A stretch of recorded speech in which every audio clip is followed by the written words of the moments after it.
My child, stop everything. Yes, everything. This is not coincidence.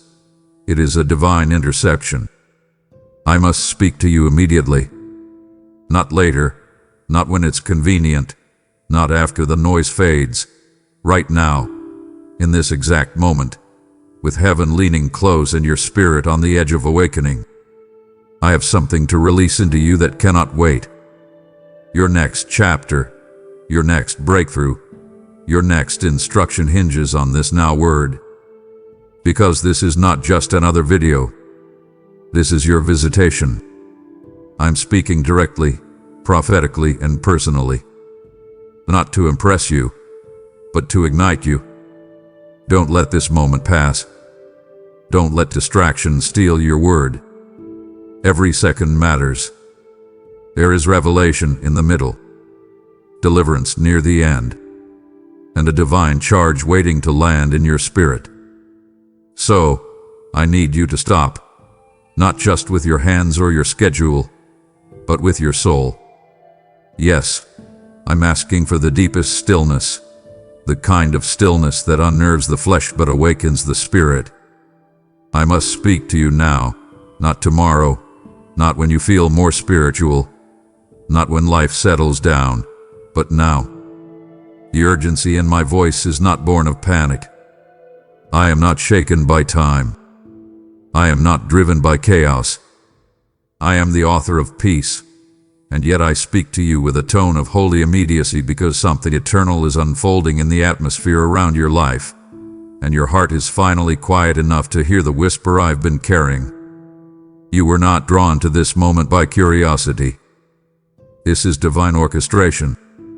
My spirit has hovered over your day, disrupted your distractions, interrupted your rhythm, just so this moment could be carved from the noise and set apart as sacred ground. I have not come to give you another comforting word.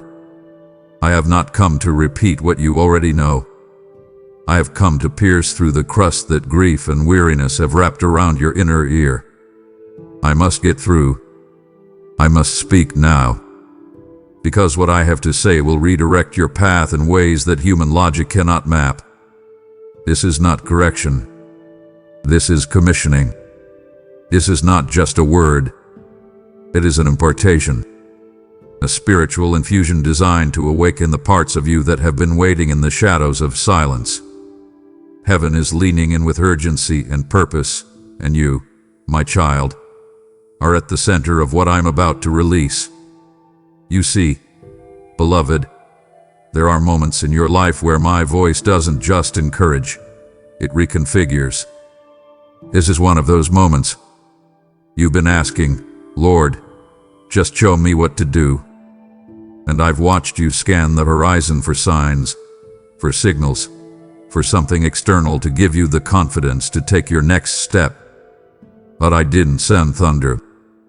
I didn't split the skies. I've waited for this quiet room, this exact second, when your soul would be open enough to receive my tone without distortion. This urgency is not about what is crumbling. It is about what is being constructed. I'm not showing you what's ending. I'm unveiling what's beginning. And it's bigger than you think, child. You thought I'd come to fix what broke, but I came to build what's never been seen. What I whisper into your spirit in this moment will set off a chain reaction in the heavens. The alignment has already begun. The angels are already positioned. The scrolls are already open. You don't see it yet, but I do.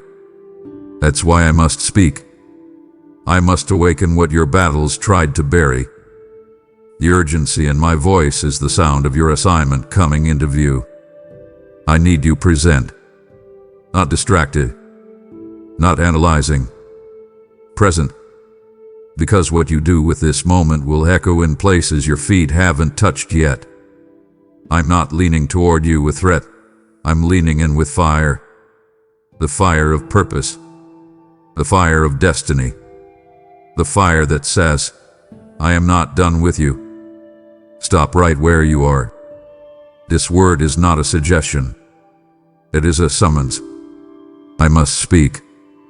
I must speak to you immediately. My precious child, you must understand this. This is not coincidence. This moment you're in, this message you're reading, this breath you're breathing, is the crescendo of countless divine alignments. You didn't click your way into destiny.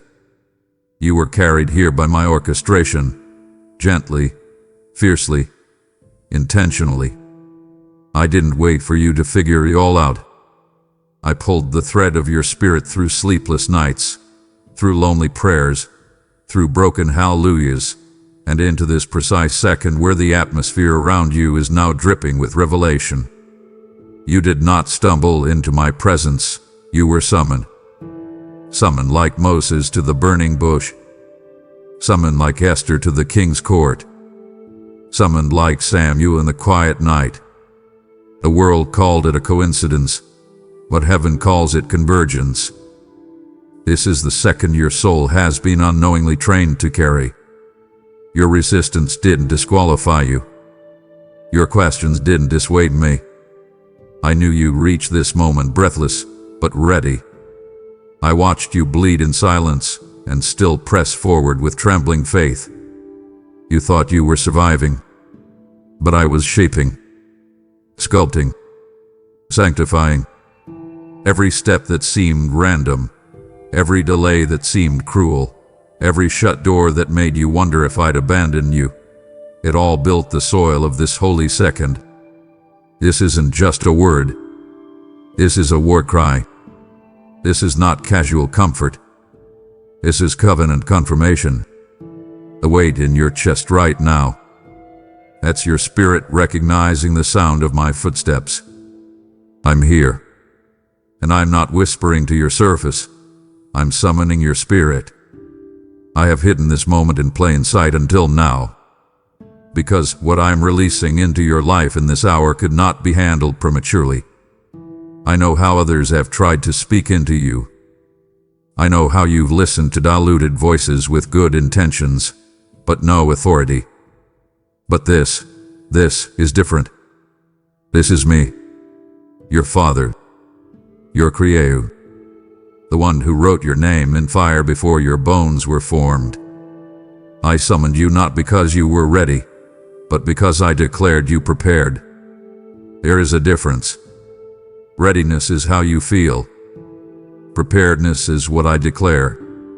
And I declare you prepared, child. We're prepared for clarity. Prepared for change. We're prepared for release. This moment is not a pause in the journey. It's the turning point. This is not the middle of your story.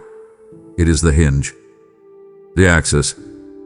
The holy intersection where what was begins to unravel, and what is next starts to breathe. There is glory at your doorstep. There are instructions hovering above your head like manna, waiting for your spirit to receive. What you've called confusion is about to turn into clarity. What you thought were dead ends will be revealed as divine delays. You asked me to speak, and now I am speaking. But this is more than a response to your prayer. This is the result of my plan. The alignment is too exact to be accidental. Your heart is trembling because it knows. Heaven is in the room. Destiny is drawing near. Do not let the simplicity of this moment deceive you. Do not wait for lightning and miss the light. The fire is in the stillness. The instruction is in the intimacy. What I am saying to you right now is not just going to encourage you. It's going to elevate you. I'm pulling you into a realm of revelation where what once took years will now unfold in moments. Where what once drained your strength will now reveal your anointing. You've outgrown the last season without even knowing it. That discomfort you felt, that holy discontent, that was me enlarging your capacity, stretching your discernment, tearing down false ceilings. You are not standing still. You are standing on the edge of something sacred. And this next step cannot be led by logic. It must be led by trust. I summoned you here because your spirit is ready for more than your mind can comprehend. So let the noise fall away. Let the fear dissolve. Let the grief be lifted. Because the ground you're standing on is not ordinary. It is an altar. The minute you recognize this moment as divine is the minute everything begins to move. I've not called you to merely survive. I've called you to respond. And this is your moment to say yes. Say yes, beloved. Because I summoned you here for more than a message. I summoned you for a movement. My beloved, my heart has ached watching you hold yourself together when everything inside felt undone. You have been strong longer than anyone knows. You've given and poured and encouraged others while wondering silently if anyone would ever do the same for you. You've walked into rooms full of people yet felt completely unseen. I've seen the way you carry burdens that were never meant to be yours alone. I've watched you put on smiles that covered aching silence. I've heard the prayers you didn't even speak out loud, just the sighs, just the tears, just the breathless groans that rose like incense from the hollow of your soul. I want you to know this. I was there for every single one. Every whisper that hit your ceiling, I caught it. Every prayer that felt like it dissolved in the air, I recorded it. I sat in the silence with you. I've wrapped myself around you when no one else could see you breaking. I've cradled you in the middle of the nights when all you had was exhaustion and questions. And child, hear me now. I can no longer remain silent. The ache has reached the threshold. The timing has reached the tipping point. I will not let you sit in the shadows one moment longer. I am now standing up on your behalf. I am breaking my silence, because it's time for the suffering to bow to the sound of your breakthrough. There comes a moment when the whisper becomes a roar, and this is that moment. You didn't ask for accolades. You didn't demand answers. You just kept showing up, faithful, even when frustrated. You kept believing, even when your belief felt fragile. And because of that, I am tearing the veil between what you feel and what I've been forming. I can no longer remain silent, because what I've been building for you in secret is now ready for release. What the enemy tried to convince you was abandonment was actually alignment. I've been setting the stage, arranging the divine scene of your restoration. I've been removing the wrong voices, dismantling the old cycles, recalibrating the weight of your anointing to carry a mantle that few could bear. And now I must speak because your time has come. I must speak because your endurance demands fulfillment. I must speak because the pain has accomplished its purpose, and now the pressure will give way to promise. You're not being overlooked, you're being revealed. What I am about to do in your life will not be a trickle. It will be a torrential unveiling, a waterfall of vindication, a loud, undeniable, irreversible yes from heaven that will shut the mouths of every doubt and dismantle the echo of every lie that tried to anchor itself to your soul. You have waited well. You have cried purely. And now I, your God, speak with fire. It is time. My child, I do not speak just to soothe your heart. I speak to shift your season. When I break my silence, I do not come empty-handed. I come with recompense, with restoration, with results. I come with the reversal of what tried to defeat you. And I want you to understand this deeply. Nothing you endured went unnoticed. Every night you cried in secret was counted as sacred. Every time you chose grace over retaliation, I called it righteousness. Every time you held back your despair to pour love into someone else's emptiness, I called it worship. You were never invisible to me. You are engraved in the palm of my hand. And now, heaven's silence ends. I'm speaking. Loudly. Powerfully. Personally. This word is not for your neighbor. It's not for the crowd. It's for you. You, the one who wondered if I was still listening. You, the one who thought I passed you by. You, the one who kept walking even when no applause followed. This is the moment where my silence breaks and your story turns. You are not forgotten. You are first in line for what's about to break open. And child, it begins right now. My precious one, not everything can be revealed in the beginning. There are truths too weighty for an untested heart, too sacred for an unprepared soul. I've held some revelations back, not to punish you, but to preserve you. Like a sculptor who hides the final shape beneath a block of stone, I've been carving you slowly, steadily, purposefully. And now, my child, the hour has arrived. The veil is lifting. The scroll is opening. And the truths I've hidden in the folds of eternity are ready to be revealed to you. You've prayed for clarity, cried out for answers, begged me to explain the ache. But clarity without strength would have crushed you, and answers without maturity would have only created confusion. So I waited, not out of distance but out of divine timing. I watched you grow in the dark. I watched your roots go deeper when the surface looked barren. I watched your heart get stronger, not louder, not prouder, but stronger, silently fortified through pain, worship, and quiet surrender. And now that strength has summoned the scrolls, and now your soul is able to hold what once would have made you question everything. What I am about to tell you, my child, will not only heal your past, it will unlock your future. There is a truth, a deep truth, that I engraved into your journey long before you were aware of it. You've walked through storms thinking they were punishments, but they were actually preparations. You've endured heartbreak thinking it was abandonment, but it was divine redirection. And while the world offered platitudes and people gave opinions, I was holding the blueprint, the full map, the intricate design of every detour. What you thought were delays were really divine deposits. You felt buried, but you were planted. Hidden, but not forgotten. Isolated, but not abandoned. And now I say to you, the hour is here. I'm unfolding what was sealed. I'm opening what was stored. And I'm doing it because your spirit has been tempered by tears. Your motives have been purified by pressure.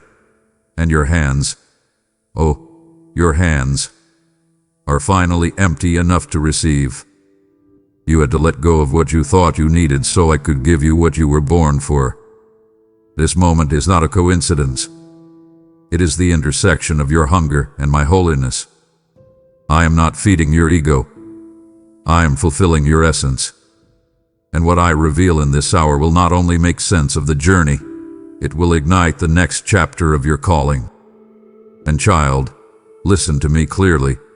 I am not giving you scraps. I'm not offering vague encouragements or symbolic hints.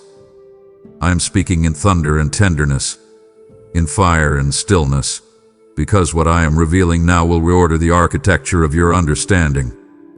You have looked at closed doors and called them missed opportunities, but I say to you, they were mercy. You have mourned people who walked away, but I say to you, they were pruning. You have questioned whether your prayers hit the ceiling, but I say to you, they were stored in golden bowls before my throne. Nothing was wasted. Not your waiting, not your wondering, not your weeping. And now, with every fiber of your being alert, I am pouring revelation like rain into the dry places. This isn't just a moment of comfort. It's a movement of commissioning. What I whisper to you now will ripple into realms you haven't stepped into yet. So stay close. Stay soft. Stay surrendered. Because this hour was marked by my finger before time began. And now that you are ready, I can finally show you what your heart has always known deep down, that you were never walking toward me.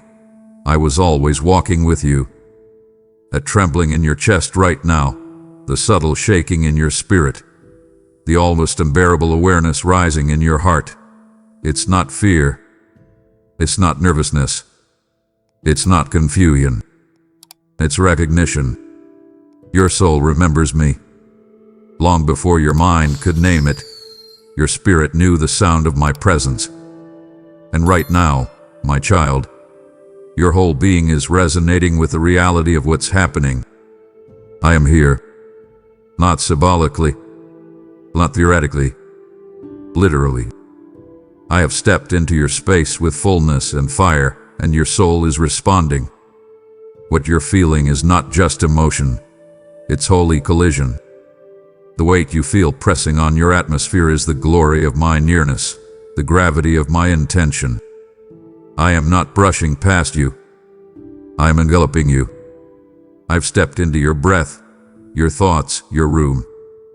The very oxygen around you has shifted because I have come not just to speak, but to saturate. And your spirit knows. It knows this is not ordinary.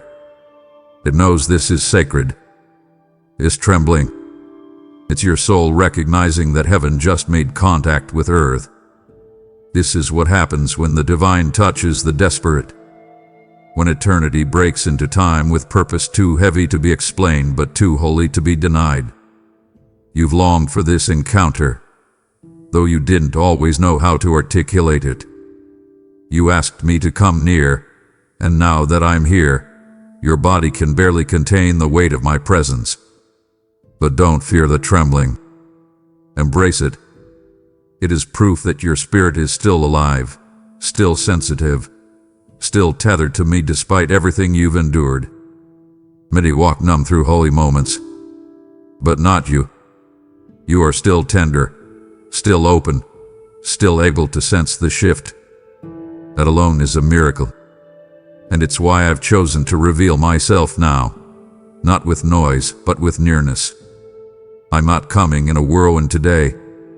I'm coming in the whisper that shakes mountains. Because I don't need volume to validate my voice. I just need space. And child, you have made space. In your pain, in your waiting, in your surrender, you made space. And now the sacred is seeping in. It's touching everything. Your fear, your fatigue, your questions, your identity, nothing is untouched by my glory. I want you to sit with this, my beloved. Let the trembling become trust. Let the weight become worship. Let the nearness become nourishment. You don't have to run from this moment. I know it feels unfamiliar, even overwhelming. But you're not standing in judgment. You're standing in presence. There is no condemnation here, only confirmation. I am not here to point out your flaws. I'm here to remind you of your formation. I made you. I chose you. I anointed you. And even though life has tried to mute that truth, this encounter is me reigniting what you thought had faded. Don't shrink back from the shaking. Lean into it. This is not a breakdown. It's a breakthrough. It's the evidence that something in you is being unlocked, unbound, unleashed. And once it begins, it cannot be reversed. You're stepping into the holy now. Not the someday, not the almost, the now. And the trembling you feel is the sound of chains falling off, the ache turning into alignment, the child in you recognizing the Father in me. This moment is holy, and I am in it. My child, listen to me with everything in you. What you called a delay, I called a defense. What you labeled as a setback, I named as shelter. You walked through seasons where nothing moved, where prayers seemed paused and progress felt strangled. You interpreted my silence and distance, my restraint as disinterest. But I was not punishing you. I was protecting you. You cried for open doors, but I saw what was behind them. You begged for opportunities, but I knew which ones came poisoned with compromise. I heard your tears at midnight, your ache to move forward, your exhaustion from waiting, But I also saw the unseen, and I shielded you from it. What others would have celebrated, I intercepted, because not everything that glitters is grace. My beloved, you weren't forgotten. You were fenced in by love. What I withheld wasn't rejection, it was refinement. I refused to let what I've planted in you be trampled by people who couldn't discern your value. The delay you resented was the divine detour I built with my own hands to keep your anointing from being mishandled. There are things I've hidden from you on purpose, not to keep you in the dark, but to preserve your light. Had I answered too soon, you would have walked into traps disguised as triumphs. You would have been embraced by arms that carried hidden daggers. You would have shared dreams with those who only came to dissect them. So I stood between you and the very thing you thought you needed. Not to torment you, but to train you. To teach you the difference between my timing and your plans. To purge your dependence on outcomes and tether your faith to me alone. My child, you don't know what I kept you from. You don't see the ambushes I dismantled before they touched you. You don't see the envy I rerouted, the betrayals I blocked, the premature platforms I destroyed so you wouldn't stand on unstable ground. There were people who looked like they were ahead of you, but they were running into walls I didn't want you to crash into. There were rooms you begged to enter that would have drained the oil I've been storing in your spirit. And so, yes, I made you wait, but not as punishment, as preparation. I delayed the elevation because I didn't want the wrong hands lifting you. I delayed the unveiling because I wanted the unveiling to be undeniable, marked with purity, covered in peace, and sealed with my fingerprints. You need to know this, my beloved. I'm not interested in rushed blessings. I'm not orchestrating a fast-forward fantasy that ends in disaster. I'm constructing something that carries legacy, something that cannot be corrupted by man's ego or diluted by external applause. What I'm giving you is not trendy, it's timeless. It's not performative, it's prophetic. That's why the delay was necessary. I was refining your roots, solidifying your foundations, burning away the impatience that would have caused you to settle. You were never waiting in vain. You were waiting in divine orbit, circling the exact moment that heaven would break open over your head. And that moment is near. You can feel it now, can't you? That shift in your chest. That awareness that something is moving in the unseen. It's me. I'm not only breaking the silence, I'm reversing what seemed stagnant. The very ground that felt frozen is now trembling with resurrection. I'm not just releasing what you asked for. I'm restoring what you didn't know was stolen in the delay. I'm not late. I'm layered. I don't deliver partial miracles. I release whole manifestations, crafted in wisdom, sealed in fire, and wrapped in my glory. You thought you were behind. But now you see, what you call delay was actually divine defense. Oh my beloved, how I wish you could see what I see. You've walked through fires and called them failures. You felt the crushing weight of responsibility and wondered if you were cursed. You've endured sleepless nights, silent tears, and seasons of such intensity that your soul almost cracked under the weight. But hear me, child, none of it with punishment. It was the preparation of a promise too weighty for shallow roots. You've been forged, not forgotten. I didn't abandon you in the furnace. I stood inside it with you. I didn't watch you collapse. I held you when no one else noticed you were unraveling. The pressure you've been feeling wasn't random. It was precise. It was surgical. It was sovereign. Every ounce of pressure was purposefully applied to press out what couldn't go with you into the next season. I was squeezing out the fear, the approval addiction, the misplaced identity, the inner lies that said you were too late, too much, or not enough. That pressure didn't come to destroy you.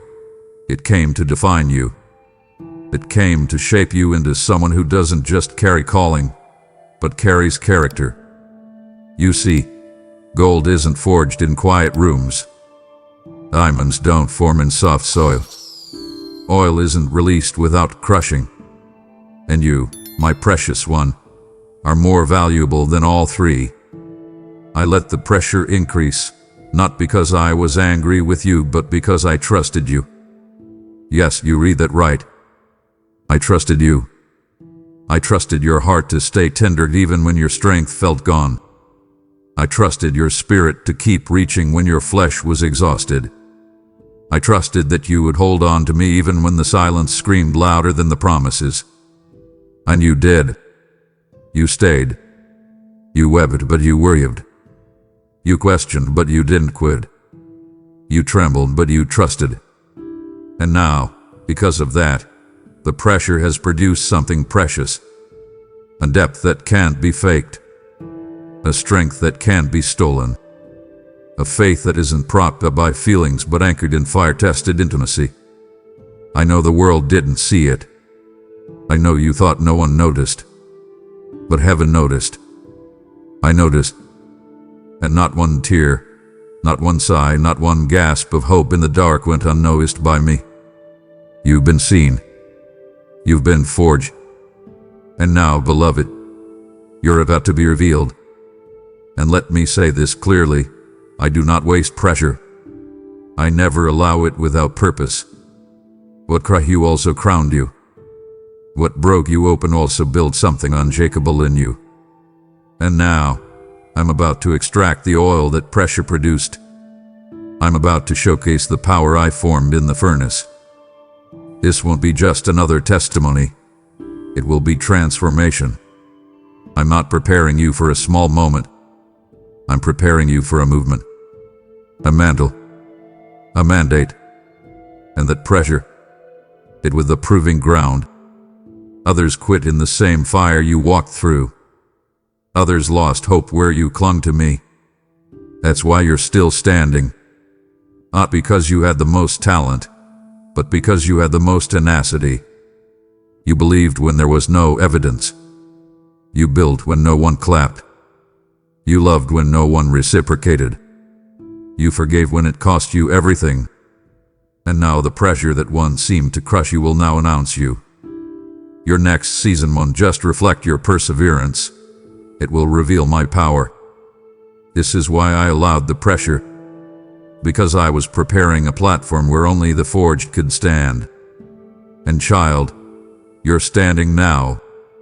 You may not feel ready, but you're prepared. And that preparation didn't come through comfort. It came through the crucible. And I say to you now, what the pressure started, I will finish with glory.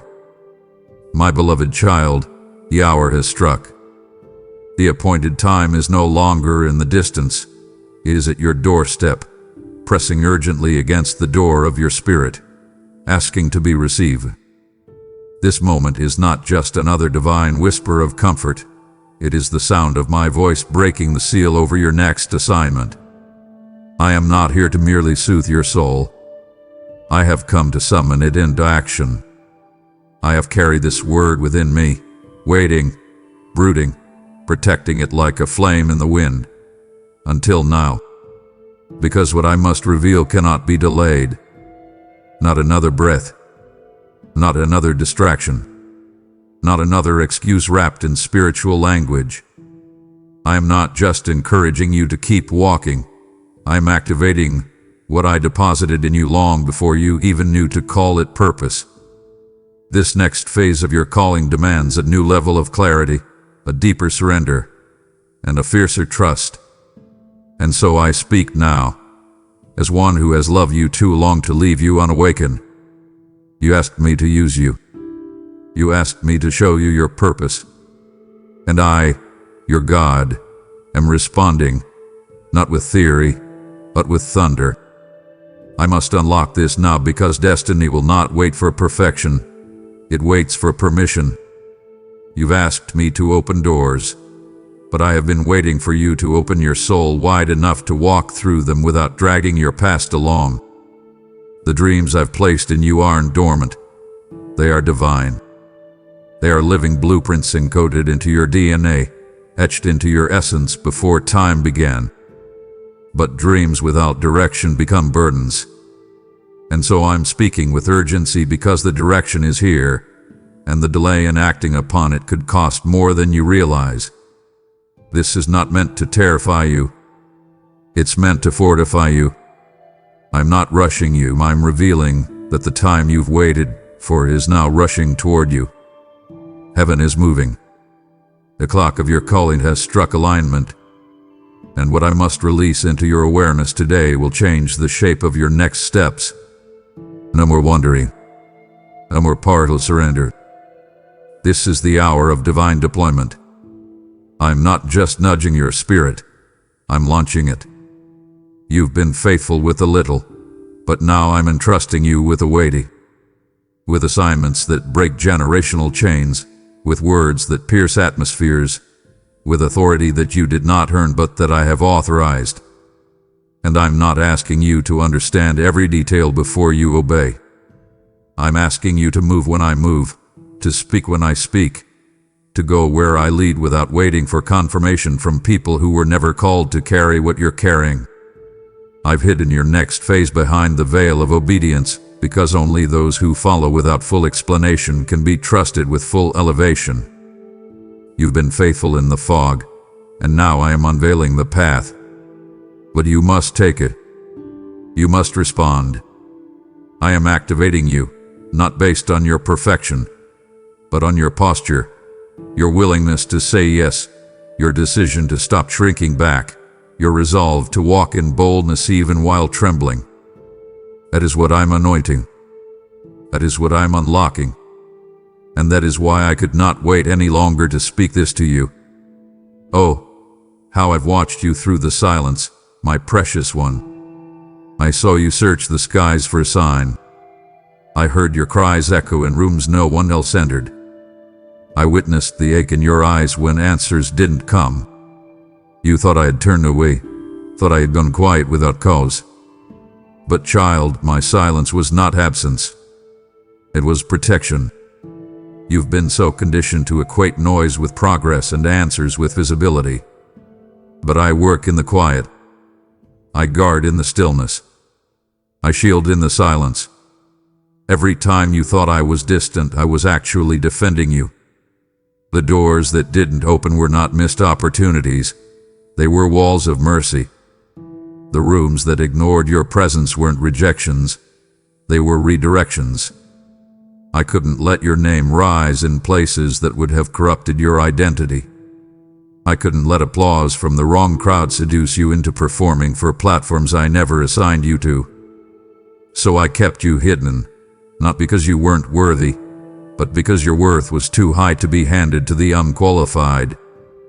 And yes, I know the silence hurt. I know it made you question everything.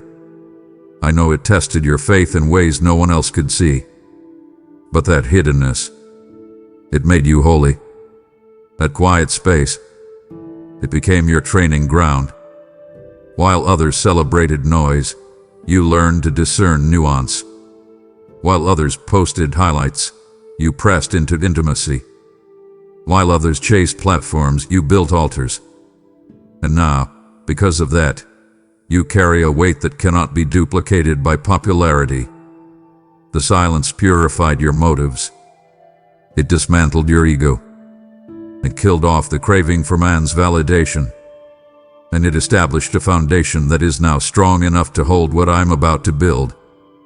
I didn't let your voice rise in that last season, not because I didn't believe in you, but because I was building something in you that would outlast momentary momentum.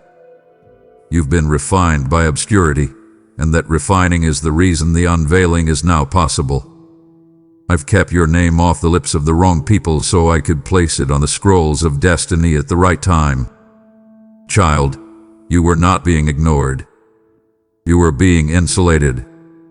I've been surrounding your soul with layers of divine security, guarding it from flattery, shielding it from false alliances, protecting it from counterfeit covenants. I didn't want anyone laying claim to what I alone have authored. And now that the silence has served its purpose, I am speaking again, not with ambiguity, but with clarity. I'm calling your name publicly because you stayed postured privately. I'm shifting you into visibility, but not to impress people. I'm doing it to impact eternity. And every ounce of silence you endured will now become the soil from which your authority grows. Every unseen seed you sowed in tears will blossom in full view. Those who overlooked you will be surprised. Those who doubted you will be silenced. Not by your revenge, but by my reveal. Because I never forgot you. I never stopped shaping you. I only kept you hidden long enough to ensure that when I unveiled you, no one could take credit but me. My child, you need to know, truly know, that not a single tear you cried in the secret place has been ignored. Not one groan, not one ache, not one silent question vanished into the void. I caught them all. I treasured them all. Heaven has kept a sacred record of your pain, your persistence, your prayers that sounded like whispers gasping through sorrow. I have logged every ache like a scribe of eternity writing the chronicles of a faithful warrior. You have not been overlooked. You have been observed with divine attention. I have hovered near you even when the air around you felt cold and hollow. And now, child, now, the seal that has held back your answers is breaking. I am beginning to release what has been stored. You thought silence meant I had no response. But the silence was me gathering the fullness of what needed to be revealed, until the weight of your waiting matched the weight of my answer. I do not deliver half-formed resolutions. I deliver revelation.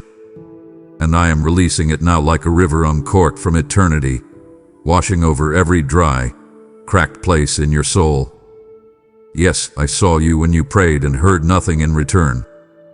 I watched your faith stand up while your hope sat down. I saw you make room for me even when your heart was crowded with questions. You didn't stop seeking. You didn't walk away. You stayed in the tension. You lingered in the unknown. And for that, I say to you now, the drought is ending. The famine of clarity is over. What felt like a maze is about to become a map. What looked like confusion is about to turn into confirmation.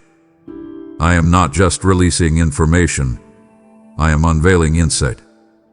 I am not giving you mere answers for your mind. I'm offering answers that saturate your identity, that soothe the bruises left by disappointment, that restore the vision crushed by delay. These are not surface-level replies. These are soul-level revelations. And when they come, they will not whisper. They will thunder. Because you waited when others wandered. You endured when others escaped. And now you will hear what others missed, not because you're better, but because you remained. You remained in me. And child, let me say this, there is power in the timing. If I had given you the answers too early, they would have felt like riddles. They would have turned into burdens, not blessings. But now your spirit has matured, your roots have deepened, your discernment has sharpened. You are no longer just asking for rescue. You are asking for revelation. And that is what I am giving you. Not quick fixes, but eternal perspective. Not shallow comfort, but strategic clarity. This clarity will come in layers. Yes, some suddenly and some subtly. You will sense me speaking through dreams, through divine disruptions, through people I will place in your path like puzzle pieces from heaven's hand. Do not dismiss what seems simple, for my strategy often hides in stillness. Watch how the answers arrive, not with drama, but with divine orchestration. You will hear a word and suddenly feel a shift. You'll recall a memory and suddenly see its meaning. You'll stand in a room and know, without doubt, why every no before it had to happen. This is not random timing. This is precise alignment. What was once hidden is now being revealed, not only to guide you but to mark you. Because this moment, is the birthing of answers that will echo into the generations after you. My beloved, this moment demands clarity, holy clarity. Not the clarity offered by common voices or familiar comforts. Not the kind that flickers in emotion and fades under pressure. No. What is coming requires the kind of clarity that only comes from me. And that is why I must speak now. Not later, not eventually, but now. You've sought answers from many places. You've weighed perspectives, measured logic, and even tried to discern my will through the noise of human reasoning. But child, I am not in the confusion. I am not in the chaos. I am in the clarity that cuts through the storm like a sword of light. And that clarity comes not from opinion, not from emotion, not from fear.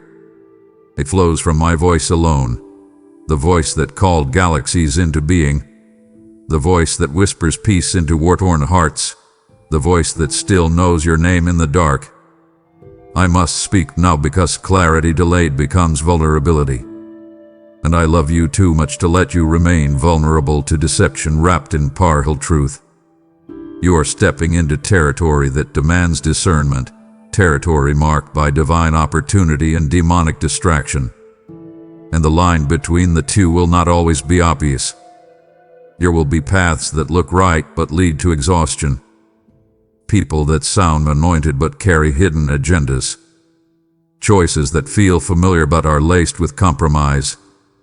And if you try to navigate this next phase by what feels safe or what others say is wise, you'll miss what I've handcrafted specifically for your steps.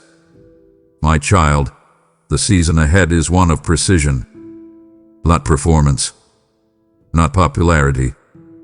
Precision. And precision only comes from my presence. That's why I'm not offering vague nudges. I'm speaking with unmistakable clarity. You've asked me to guide you. And now I'm guiding you not with generalized words, but with laser-focused instructions that will illuminate your next step without revealing the entire staircase. Don't resist the simplicity of my guidance. Don't overanalyze the signs I send. This clarity will come with crowd cheering. It will come in quiet conviction. It will not make you famous. It will make you faithful. Because what's approaching isn't just another blessing. It's a battle line. It's a birthing canal.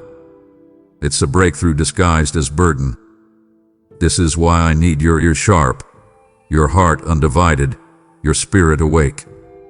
You cannot afford to filter my voice through your fears or past experiences. What I say now must be received as sacred, because I will ask you to walk paths you didn't plan. I will pull you into decisions that make no sense on paper but make perfect sense in the spirit. I will challenge your comforts and confront your patterns, not to hurt you, but to hone you. I'm crafting something that others won't understand, and that's okay. They weren't given your blueprint. Don't look for validation from those who weren't present in your wilderness. Your opinions don't carry the weight your obedience does. And when I speak, my words will split the fog. They will clarify your no. They will confirm your yes. They will expose the imitation and highlight the authentic. My voice will become your compass, not your emotions, not your memory. My voice. So lean in. Listen with reverence. Filter everything else through the frequency of my spirit. I am not confusing you. I am calling you. And I must speak now, because clarity cannot wait. My child, I see the weight you carry, the heaviness in your spirit that doesn't come from sin, but from saturation. You've been absorbing too many voices, trying to map your way forward through a forest of conflicting instructions. You didn't mean to drift. Your heart was sincere. You just wanted clarity. But in your desperation, You leaned into counsel that was not anointed, advice that sounded wise but lacked the oil of heaven.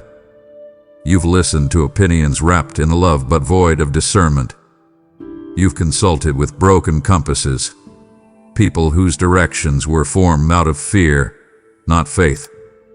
And though their intentions may have been kind, their counsel has clouded what I was whispering. My voice had been competing with noise. And child, I will not fight for space in your heart. I will reclaim it. I am stepping in right now, not to scold you, but to recalibrate you. You've gotten turned around, not in rebellion, but in restlessness. You've tried to make sense of what I'm doing by leaning on human understanding, but the path I've designed cannot be navigated by natural sight. You need my compass, and I am placing it in your hands right now. The recalibration I am doing is not subtle, it is surgical. I am going into the core of your direction, the very coordinates of your calling, and I am resetting the internal GPS that's been distorted by distractions. You've tried to anchor your plans in good advice, but I am not calling you to good. I'm calling you to God-ordained. This season cannot be led by what worked last year. The cloud has moved. The fire has shifted, and I must lead you anew.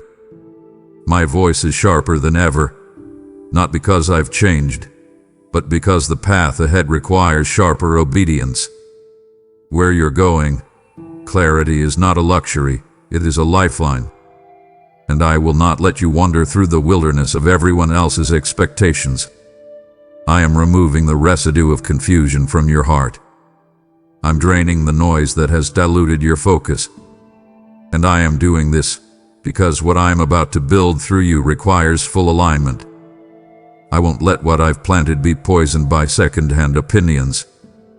I am reclaiming the throne of your direction, and child, when I speak this time, it will be unmistakable. So listen closely. I'm not going to guide you by the crowds. I'm going to guide you by conviction. You will feel the need to ask, what do they think? You will know what I said. You'll walk into rooms and feel the shift in your spirit, not because of who's there, but because you'll know if I'm there. You won't measure your progress by applause, but by presence. My presence. And here's what you must understand. This reset is a gift. I am realigning you not to restrict you, but to release you. You've grown too much to be led by noise.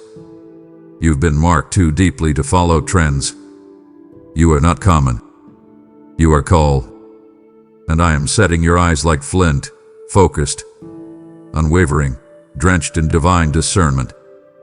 From this point forward, you will walk not by the compass of emotion, but by the conviction of my voice. You won't beg for direction. It will come like breath.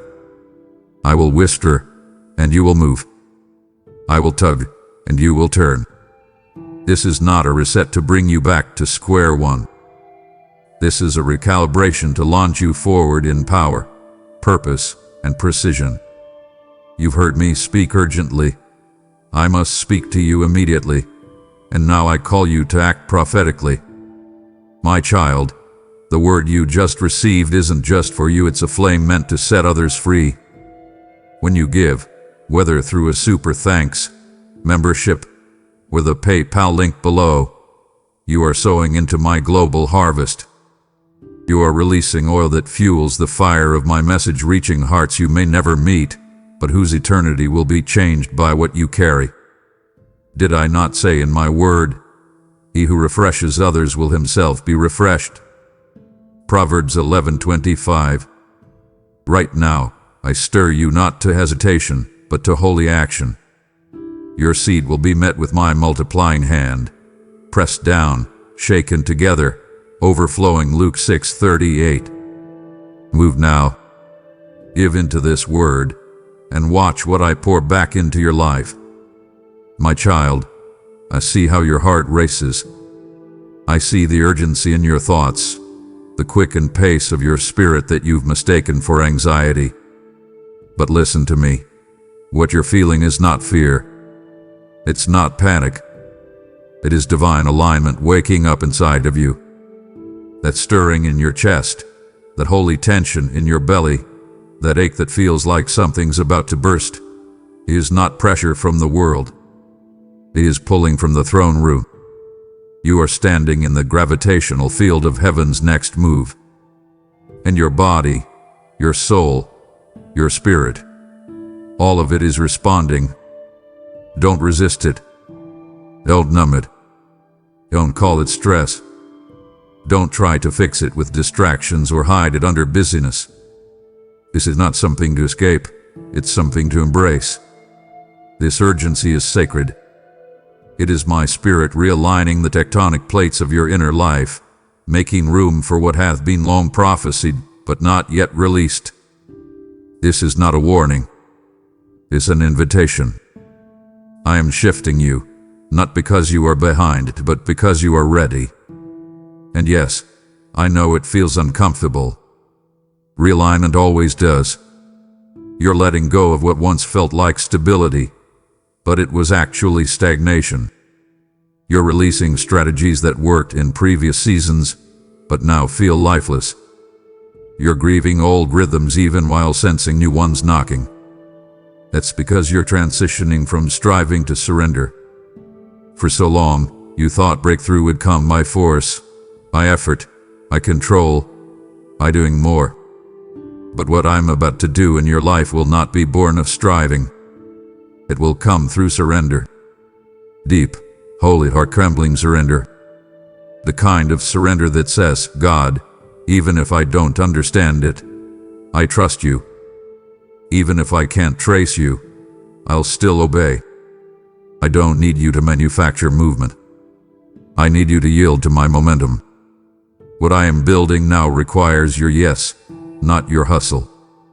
Your obedience, not your overthinking. Your worship, not your worry. The shift is not earned. It's embraced. It's not a reward for being strong. It's a release for being surrendered. Let me say this with clarity. You are not behind. You are not late. You are not failing. You are not missing your moment. You are standing on the threshold of divine alignment, and the urgency you feel is not an alarm.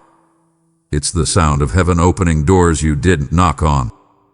It's me moving things into place with supernatural speed. And because you've been faithful in silence, I'm accelerating your steps in the Spirit. Don't let your mind interpret this urgency as a signal to rush. Let your spirit interpret it as a call to release. I'm not pushing you to do more. I'm pulling you to fall deeper into me. The answers won't come through anxiety. They'll come through alignment. The shift won't be found in stress.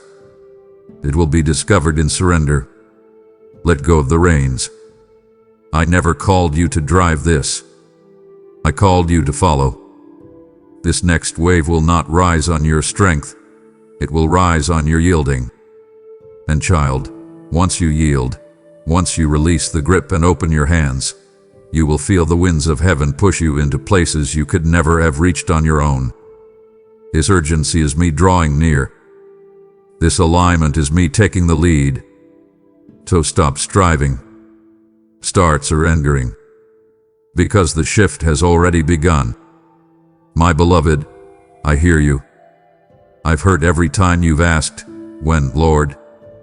I've seen the way you look at the calendar, the clock, the mirror, searching for signs that something is about to shift.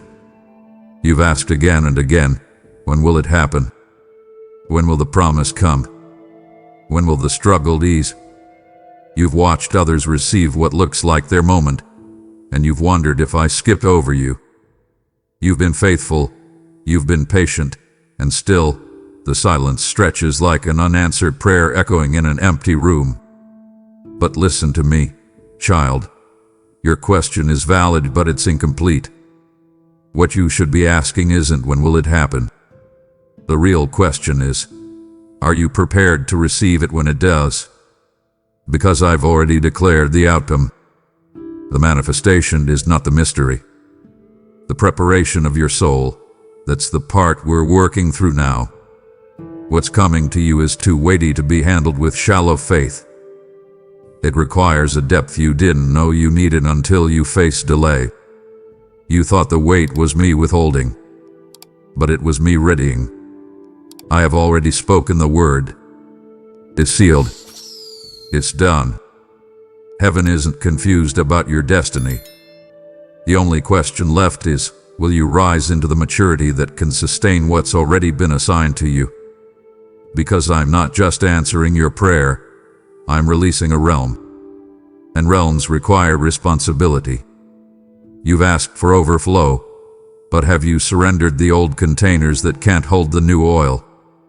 You've asked for influence, but have you healed from the wounds that still seek validation through attention? You've asked for doors, but are you ready for the obedience that will be required once those doors open? You see, child, I'm not preparing the blessing. I'm preparing you. Because I love you too deeply to deliver something that will crush you due to lack of preparation. So the delay hasn't been denial, it's been divine design. I've been tilling the soil of your character, strengthening your know, sharpening your discernment, healing your identity. Because what's coming can't be mismanaged. It's not just about you, it's about everyone who will be touched by your obedience. And I will not let the destiny I gave you become a weapon in the enemy's hand because it arrived before your spirit was ready. And so I ask again, are you ready? Not in your emotions, not in your schedule, not in your imagination, in your spirit. Are you prepared to steward glory? Can you carry favor without needing to be seen? Can you walk in authority without craving control? Can you obey me when the crowd goes quiet? Because, child, the promise is not far. It's already here, circling your life like a seed waiting for soil. The moment you shift from asking when to declaring yes, everything begins to move. Not because you earned it, but because you align with it. My timing is perfect. I have not forgotten. But I will not bless you prematurely. I will not give you something just to watch it break you. I am not cruel, I am committed. Committed to your fullness. Committed to your wholeness. Committed to the version of you that doesn't just carry blessings but multiplies them for generations. So pause the countdown. Let go of the timeline. And ask the better question, Father, make me ready. Because what's next is not waiting on heaven. It's waiting on your readiness. Oh, my dear child, how tenderly I've watched you listen for me. You're straining for a word, heart aching for confirmation. You've waited with open palms and whispered prayers.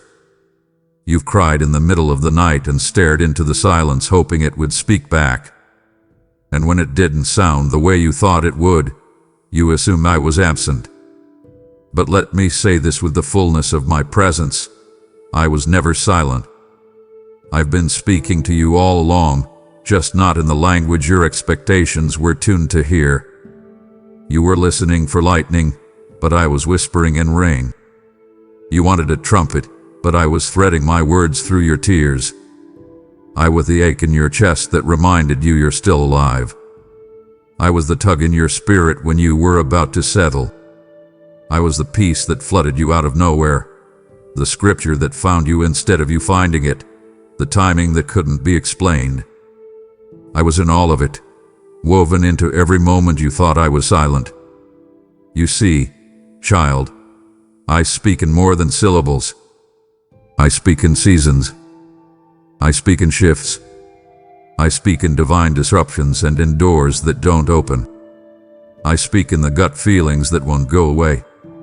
I speak in dreams you can't shake and burdens that won't lift. But because it didn't sound like you were used to, you labeled it silence. Yet if you will look again, closer, slower, with your spirit and not your logic, you will see that I was louder than ever. You were looking for the familiar, but I was drawing you into the unfamiliar so I could mature your hearing. Because where I'm taking you next, you can't survive off yesterday's revelations. You need new frequencies. Sharper discernment. The ability to detect my fingerprints on what others dismiss as coincidence. And so I changed the frequency, not to confuse you, but to develop you. You thought I went quiet, but I was inviting you into a deeper kind of listening. I wasn't withholding words. I was expanding your vocabulary of faith. And now, the question isn't just, is God speaking? The real question is, am I listening in the right dimension? Because I am always speaking. I don't take days off from your life. I don't go silent like the world does. I've been orchestrating divine messages through seemingly mundane moments. That person you bumped into, that was me.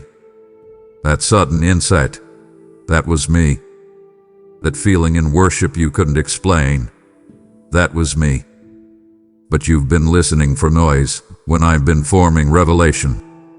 And that revelation is about to erupt like a flood. Because now your ears have adjusted. Now your heart hath been softened. Now your discernment hath been sharpened. And what once sounded like silence will now echo like thunder. I've never stopped speaking. I've just been speaking on a level that required you to go deeper. And you did. Even when it hurt. Even when it was lonely. Even when the silence felt suffocating. You kept listening.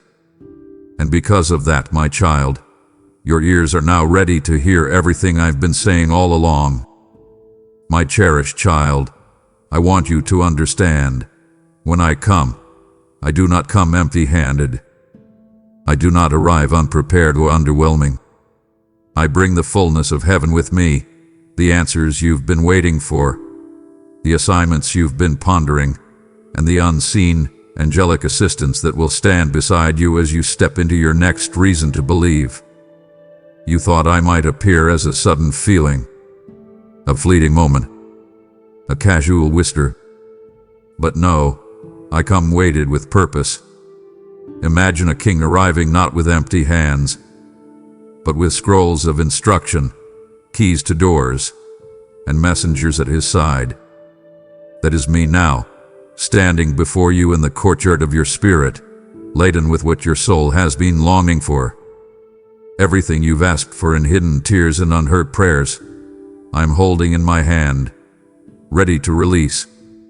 You thought you were waiting, but what hath been waiting for you is far greater than you can imagine. I'm not initiating conversation. I'm commencing a commission. And you, my beloved, are the one I've chosen to send into your next season with purpose and power. The delay or silence you endured wasn't my absence. It was my preparation. I was gathering the strategies, aligning the forces, tuning your ears, and filling the vessels that would carry the weight of your calling. And now, when I step in, I'll arrive not with words floating in the air, but with armies aligned. The answers will be precise, cutting through confusion like a sword of light. The assignments will carry weight, not pressure, but purpose. And the angelic assistance, the angelic assistance, will not hover in the distance. It will stand shoulder to shoulder with you. You will feel their presence, sense their protection, and flow in the power that rises when the supernatural collides with your faith. You have not been left behind. You have not been overlooked. You have been prepared. Now I say to you, receive. Accept not just comfort, but commissioning. Not just comfort, but clarity. Not just comfort, but the company of the unseen forces that work when you step into my calling. And yes, you may wonder if you're ready. You may still question whether what you sense is enough. But let me reassure you, my provision is bigger than your preparation. My strength exceeds your flaws, and my presence is more real than any fear trying to tell you otherwise. So don't step nervously. Step boldly.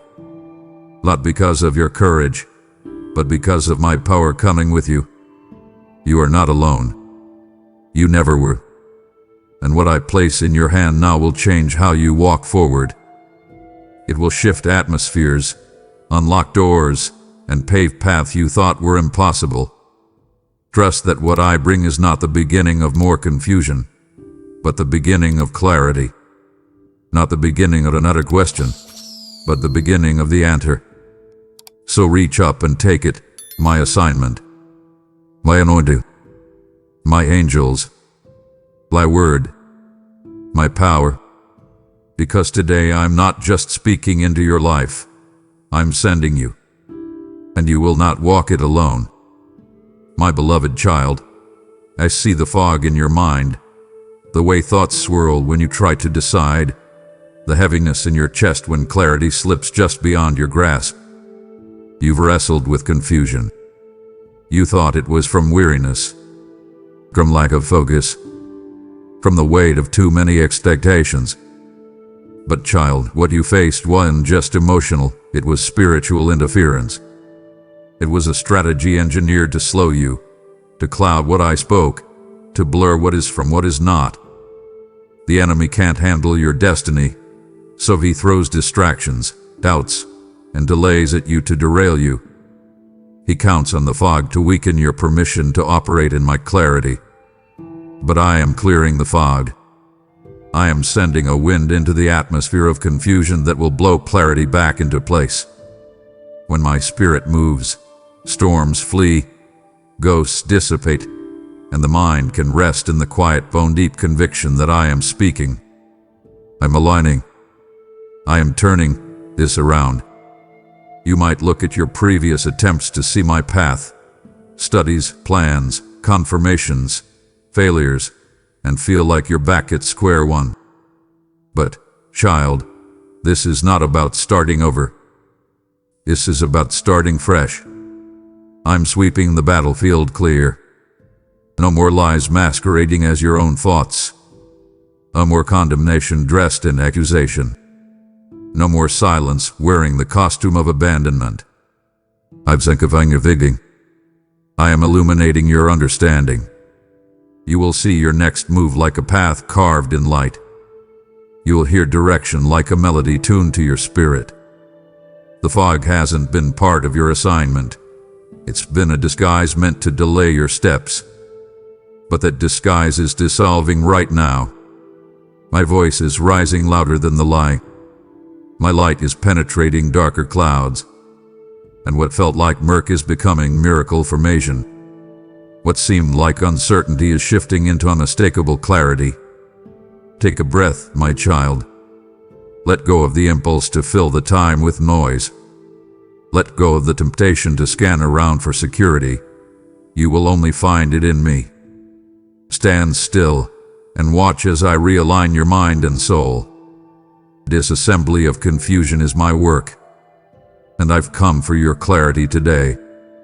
You thought the pressure would break you, but it will break the fog instead. You thought the waiting left you vulnerable, but it has fortressed your sensitivity to my voice. You thought you lost your connection, but I have never lost hold of you. Every moment of chaos before this one was a veil. And now, I say, behold, my glory will shine through you.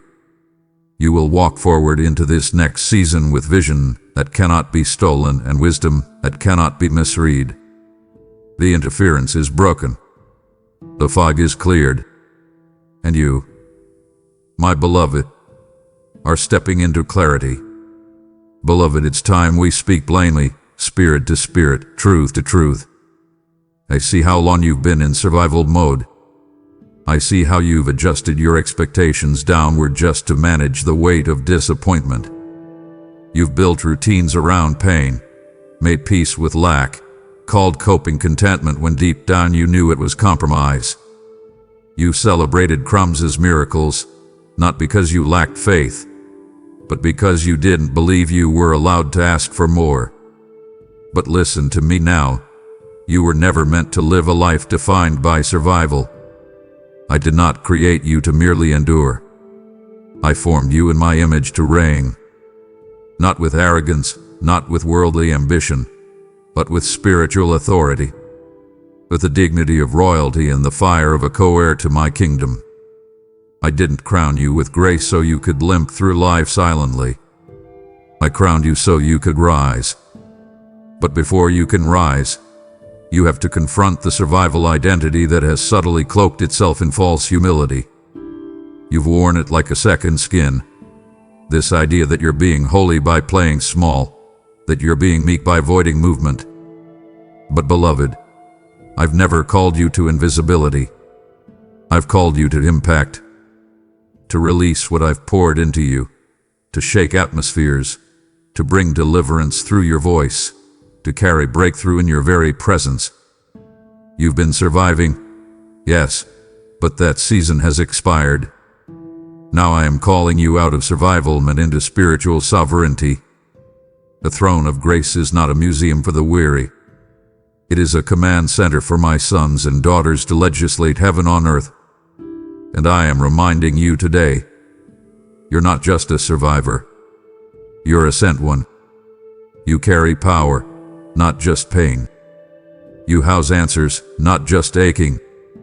And you will not leave this next season crawling. You will leave it commissioned. What I am unlocking now will require you to drop the labels that the wilderness gave you. You are not stuck. You are not fragile. You are not barely making it. You are called, empowered, and rising with the roar of resurrection in your lungs. The enemy's greatest fear is not your suffering. It's your surrender to my identity over you.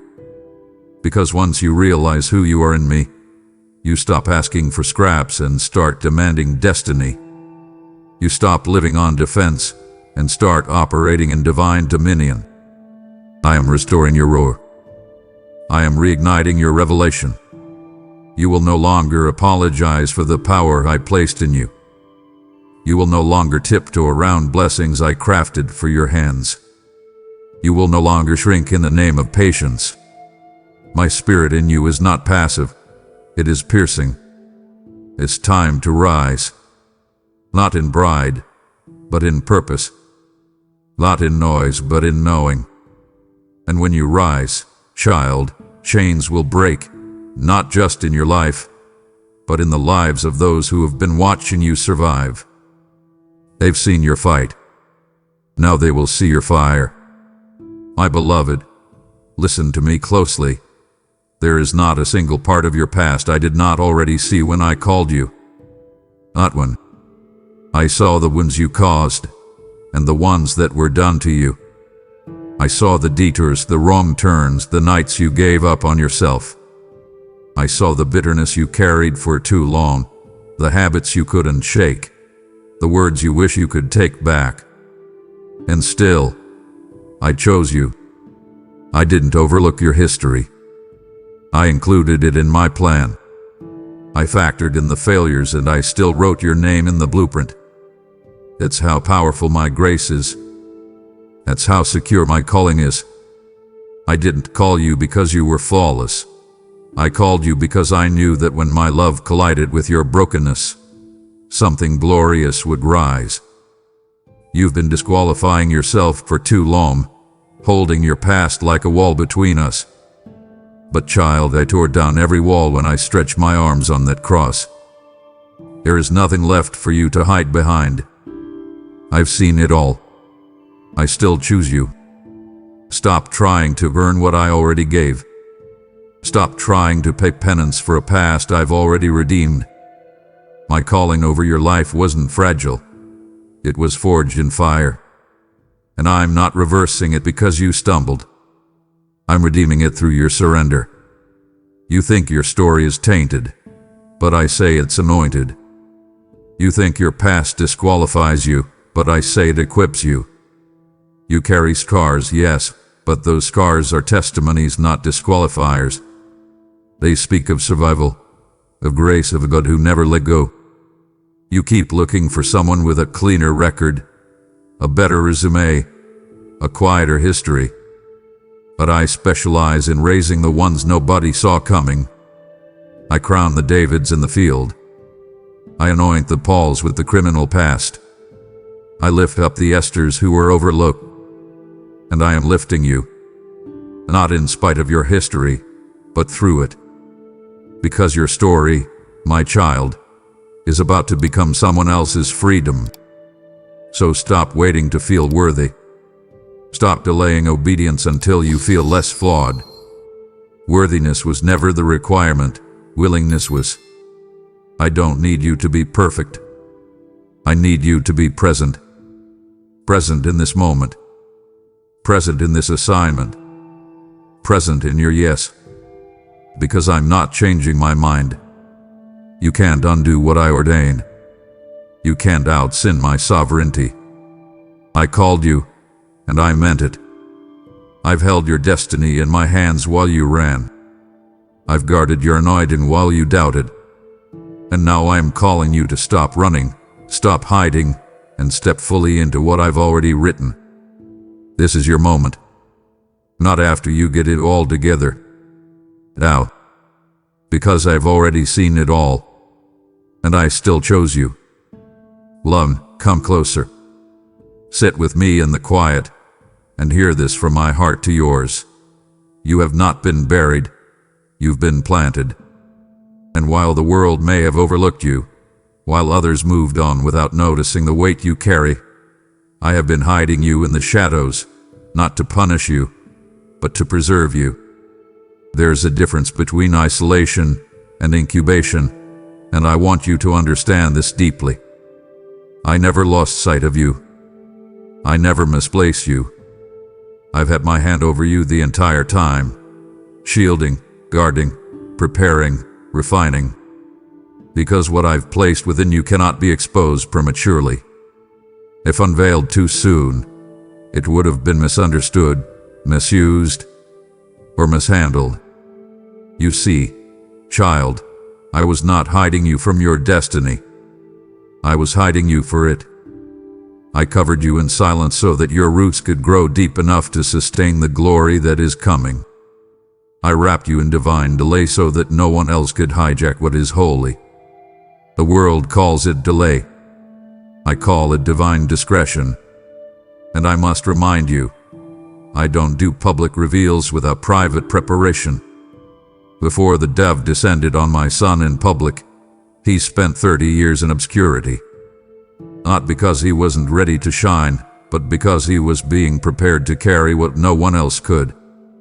You too, child, have been tucked away for a reason. There were things I had to whisper into your spirit that couldn't be heard in the noise of the crowd. I had to protect the oil on your life from being diluted by popularity. I had to shield your anointing from hands that weren't clean enough to handle it. You thought the silence meant I had forgotten. But in truth, it was evidence that I was focused. I have not stopped working on your behalf. I've just been working behind the curtain. And now, the curtain is beginning to shift. The stage is being set. The veil is being lifted. And when I reveal what I've hidden in you, it will not be for applause. It will be for impact. But hear me clearly. This unveiling must happen on my terms, not theirs. Not according to man's timeline. Not when they demand a performance. Not when you feel impatient. The pressure to be seen can never outweigh the purity I'm producing in you. I'm not preparing you for a moment. I'm preparing you for a movement. This isn't about going viral. This is about going vertical, ascending into your calling, your assignment, your anointing. So don't resent the hiddenness. Reverence it. Treasure it. Because you're not hidden from the world, you're hidden in me. And when I say it's time, no door will remain closed. No platform will be unreachable. No opposition will stop the unveiling. The same God who kept you hidden will be the one who lifts the veil. And when I do, the world will not just see you. They will see me through you. So wait, well beloved, because what I'm about to reveal cannot be rushed. It must be released. and it will be, in my perfect time. My precious one, I've heard your prayers. I've heard the pleading in the midnight hour, the bold declarations in faith, the whispered requests laced with hope and weariness. Lord, open the door, you've said. Make a way. Show me the opportunity. And I tell you now, I have not turned a deaf ear. I've seen every act of faith, every seed you've sown, every sacrifice you've made when no one was watching. I have felt the hunger in your spirit, the yearning for breakthrough. But as your God, I must ask you something in return. Can I trust you with what's behind the door you're asking me to open? Because, child, I don't just open doors, I assign what's on the other side. And what's behind those doors isn't just blessing, it's weight. It's warfare. It's responsibility. It's not just answered prayer, it's divine assignment. And I won't give you access to something your character isn't ready to carry. I love you too much to set you up for spiritual collapse. You see, open doors are not the finish line. They're the starting point of your next level of obedience. Everyone celebrates the open door, but few understand the cost of walking through it. The distractions will increase. The spiritual warfare will intensify. The expectations will rise. And if your identity is not rooted in me, you'll start performing for applause instead of walking in purpose. That's why I test in the hallway before I promote in the doorway. That's why I let silence linger long enough to see if you'll worship me even when the door doesn't budge. That's why I allowed some doors to close right in front of you, not to punish you, but to prepare you. I wasn't denying you access. I was building the foundation that would keep you standing when the wind blew on the other side.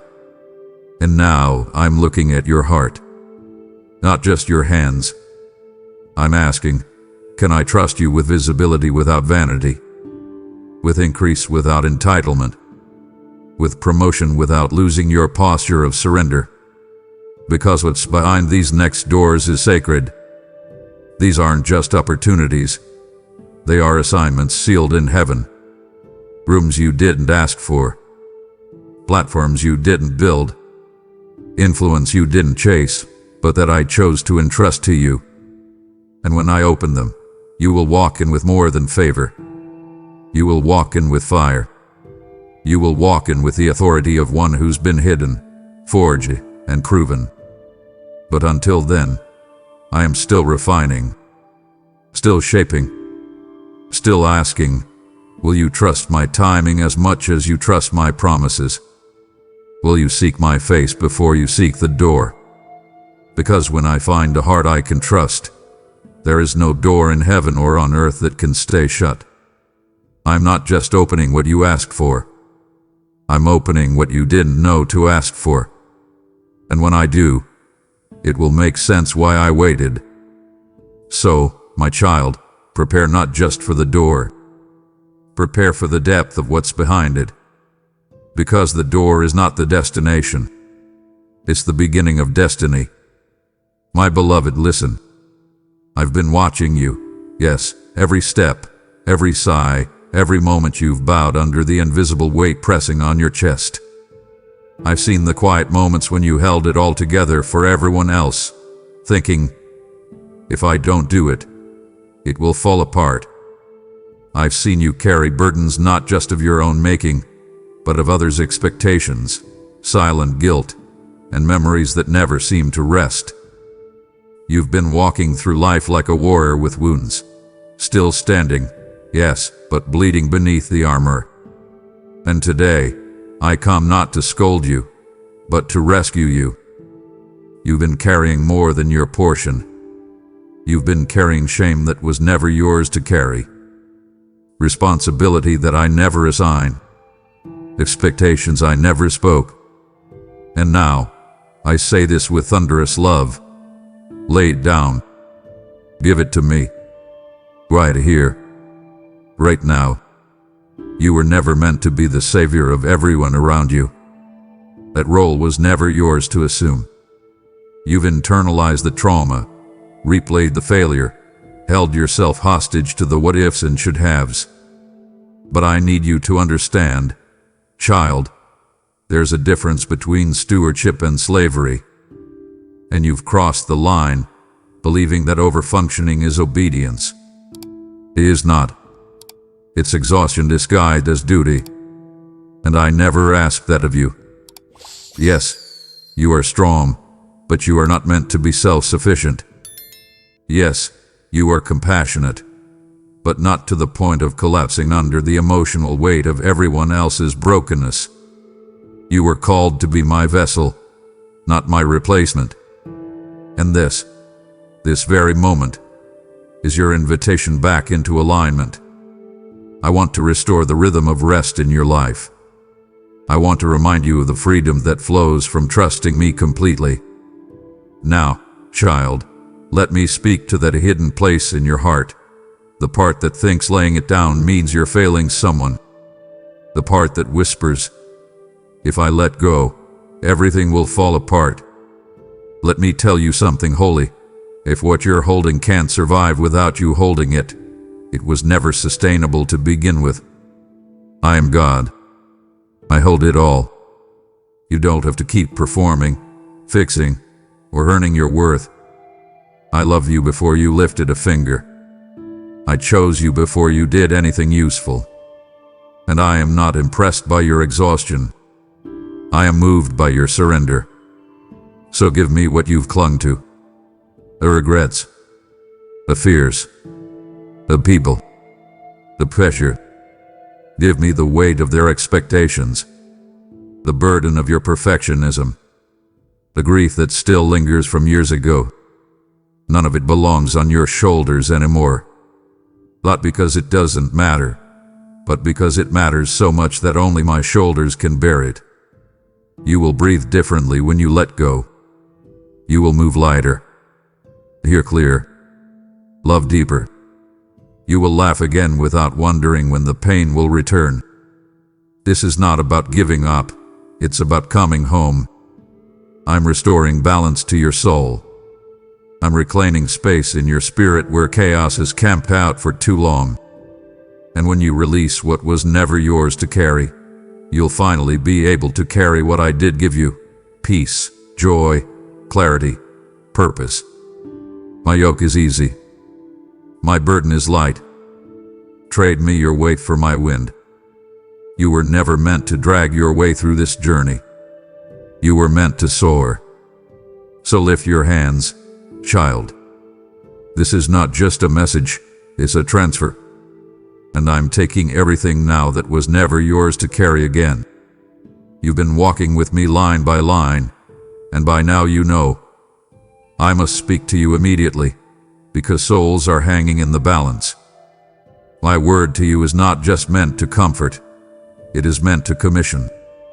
When you give, through super thanks, membership, or the PayPal link below, you become a floodgate of living water, releasing this message into dry lands where hearts are thirsty for hope. I told you my word will not return void, Isaiah 55:11. And when you sow into it, you become part of its mission, part of its movement, part of my miracle in motion. This isn't just generosity, it's prophetic obedience. And to every giver, I release the blessing of Malachi 3:10. I will open the windows of heaven and pour out so much blessing you won't have room to contain it. Now act. Support what your spirit already knows is sacred. My child, oh, if only you knew, if only you could see what I see behind the veil. The times you assumed I was doing nothing were actually the most strategic moments of divine orchestration. You cried out, "Why is nothing moving?" But behind the scenes, I was moving everything. I was aligning hearts, shifting timelines, rerouting what was meant for evil and reshaping it for your good. You only saw silence, but I was writing scenes. And if I showed it to you all at once, it would overwhelm your human understanding. You'd be stunned by the layers. The divine detours. The way one know you mourn saved you from 1,000 hidden snares. The way I used delay to make room for deliverance. The way I routed pain into purpose. Nothing, hear me, nothing, was wasted. Every thread is being woven into a story more beautiful than you can imagine. And here's the truth. I'm not done. Yes, it's felt like the story paused, like you hit a chapter break, and the pages just went blank. But child, I am the author. I don't leave stories unfinished. I don't drop the pen when the plot twists. I dig deeper. I write richer. I pull in redemption from corners you didn't know existed. You think the best part is behind you, but the most powerful chapters are still being formed. You've seen my provision, but you haven't seen my glory in full yet. You've tasted grace, but you haven't drunk from the deep well of fulfilled promise. You're not at the end, you're at the turn. And every divine turn carries the power to transform the entire trajectory. That heartbreak you thought was the finale, it was only the setup for something holy. That betrayal that gutted you, it created the vacancy for better alignment. That door that slammed, it redirected you to my door. And I've never stopped writing. So here is what I need from you now. Keep reading. Don't close the book. Don't walk away before the miracle makes its entrance. Don't let fatigue make you forget that every story written by me ends in glory. It may not look like you expected. It may come in forms you never planned. But child, it will come. And when it does, it will make sense why the battle was so intense, why the delay was so long, why the silence felt endless. Because what I am doing now isn't just for your comfort, it's for your calling. I'm writing this story with future generations in mind, with legacy in my heart, and every line I pen is soaked in purpose. You are not a footnote in someone else's narrative. You are the headline of a move of God. So trust the author. Trust the pauses. Trust the rights. I never run out of ink. I never lose the plot. And I'm not even close to done. The best is not behind you, child. The revelation is just beginning. Beloved, I need your eyes. I need your ears. I need your undivided heart in this moment. Because what I'm about to do in your life cannot be diluted by distraction. What I'm releasing next is not subtle. It's strategic, and it will require your full spiritual attention. I know you felt the pull lately. The tug of meaningless scrolling, the lure of unnecessary conversations, the mental loops of worry that steal hours from your day. That's not coincidence. It's tactical warfare. The enemy isn't fighting you with destruction this time. He's fighting you with distraction. Because he knows he can't stop what I've ordained. But if he can deter your focus, delay your momentum, or dilute your discernment, he might just slow you down enough to make you question me. And so I speak this urgently. You cannot afford to be careless with your focus. You're on the brink of breakthrough, and distraction is the devil's last-ditch effort to deter you from divine acceleration. There are moments in every child of mine's journey where a line must be drawn, a holy line that says, "No more wasted time." And you, my beloved, are at that line now. This is a season where clarity must rise above comfort, where obedience must overtake entertainment, where peace must become your priority.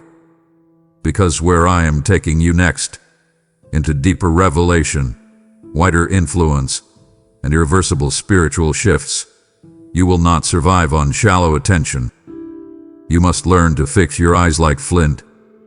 You must guard your gaze, because what you feed your attention becomes the appetite of your soul. This is not about legalism. It's about alignment. I'm not punishing you. I'm positioning you. Because one moment of distraction can cost you a divine instruction, and you can no longer afford to miss anything I'm whispering. The instructions I'm giving now are optional. They are operational. They are the blueprint for your next breakthrough. Let me be direct. If the enemy can't destroy your calling, he'll do everything he can to distract you from walking in it. And distraction doesn't always come dressed in rebellion. Sometimes it looks like good opportunities that aren't God opportunities. Sometimes it sounds like familiar voices that no longer align with your growth. Sometimes it hides behind obligations you were never called to carry. But child, I am severing those strings. I am disrupting your distractions. I am burning up false obligations that were never authored by my spirit. And I'm doing it because your destiny demands a focused vessel. What's coming isn't fragile. It's fire. But fire doesn't dwell in split devotion. It consumes those who are fully surrendered. So take this as a divine interruption. Shut down the noise. Silence the excess. Protect your gates. Because this next move isn't casual. It's consecrated. And I will be speaking. Don't miss me because your ears are tuned to everything but me. Tune back in. Refocus. Recommit. Because the next download is coming, and it requires your full attention. My child, you've grieved over things you thought were stolen, opportunities you lost, relationships that slipped through your fingers, plans that fell apart in slow motion while you prayed for them to be restored. You sat in the wreckage of unanswered expectations and asked me, why did you let this happen? You've assumed it was the enemy, assumed it was failure, assumed it was punishment. But listen to me now. Some of what you lost wasn't stolen. It was surrendered by my hand, because I saw what you couldn't. I saw what that relationship would have cost your soul. I saw how that position would have corrupted your peace. I saw how that open door would have taken you in a direction that looked good on the outside, but would have starved your spirit on the inside. I remove it, not to rob you, but to rescue you. And though it felt like loss, it was really liberation. Yes, I let it fall apart. Yes, I let it in. Yes, I let it slip from your hands even while you were begging me to bless it. But child, do you think I take pleasure in your pain? Do you think I ignore your tears? Every moment of your grief was recorded in heaven. Every shattered piece was caught in my hands. But I allowed the breaking because I had to make room. You were holding on to something too small, too shallow, too misaligned. And in my mercy, not my wrath, I let it be taken. Because if I didn't remove it, it would have rooted itself too deep and kept you stuck in a lesser version of your calling. I'm not a God who amputates without intention. I prune to prepare. I subtract to multiply. And I break only what I intend to rebuild stronger. You didn't lose it because you failed. You lost it because I loved you too much to let it stay. Now it's time to see with new eyes. That closed door was a rescue. That silence was protection. That unanswered prayer was my loudest act of mercy. And I'm not done. The space left behind by what I remove is about to be filled with glory. A glory you couldn't have carried if your hands were still full of what I asked you to let go. Your mourning has prepared the soil. Your tears have watered the roots. And what's about to rise from the ashes of loss will be pure, unstoppable, kingdom-infused manifestation. Don't look back with resentment. Look forward with revelation. I didn't allow you to lose. I led you to release.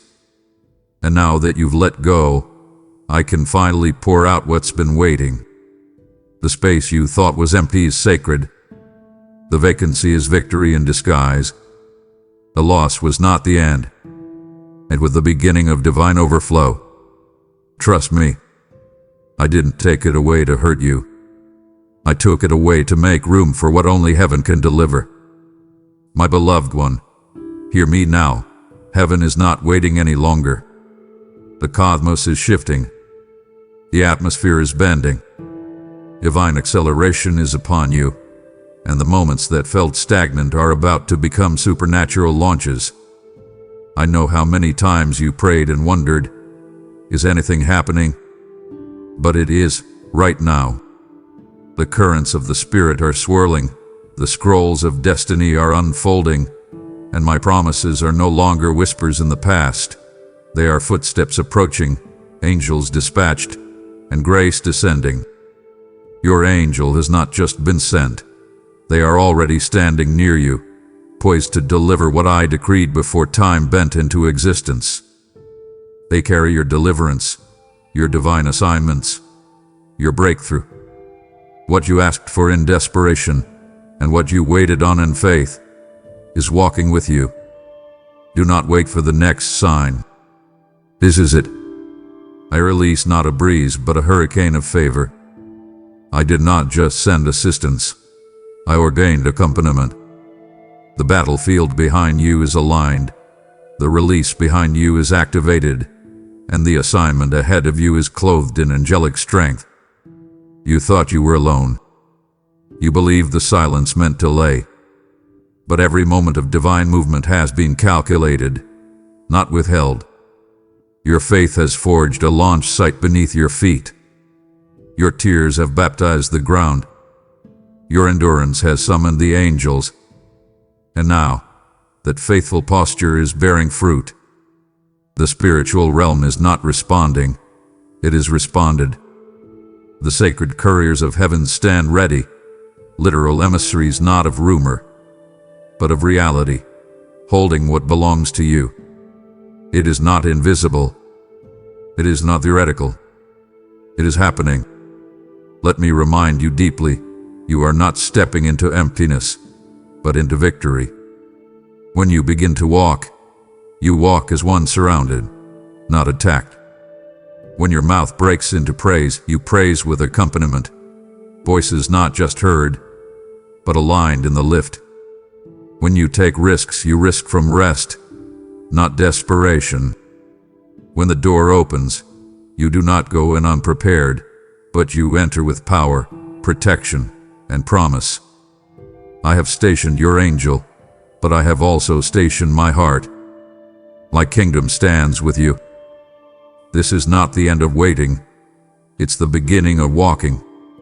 What you've dreamed of, what you've cried over, what you've believed for, the time of arrival has come. So stand firm, receive what is standing at your side, and move. The future is carrying you. Beloved, the air is too charged for delay. The next step I have for you is not a suggestion. It is a sacred summons. I must speak now, not for dramatic effect, but because your moment of hesitance could cost momentum. Every delay after knowing my voice can cause the current to pass you by. I need your spirit not faint, not fearful, not comparing or calculating, but responding. The key isn't perfection, it's obedience.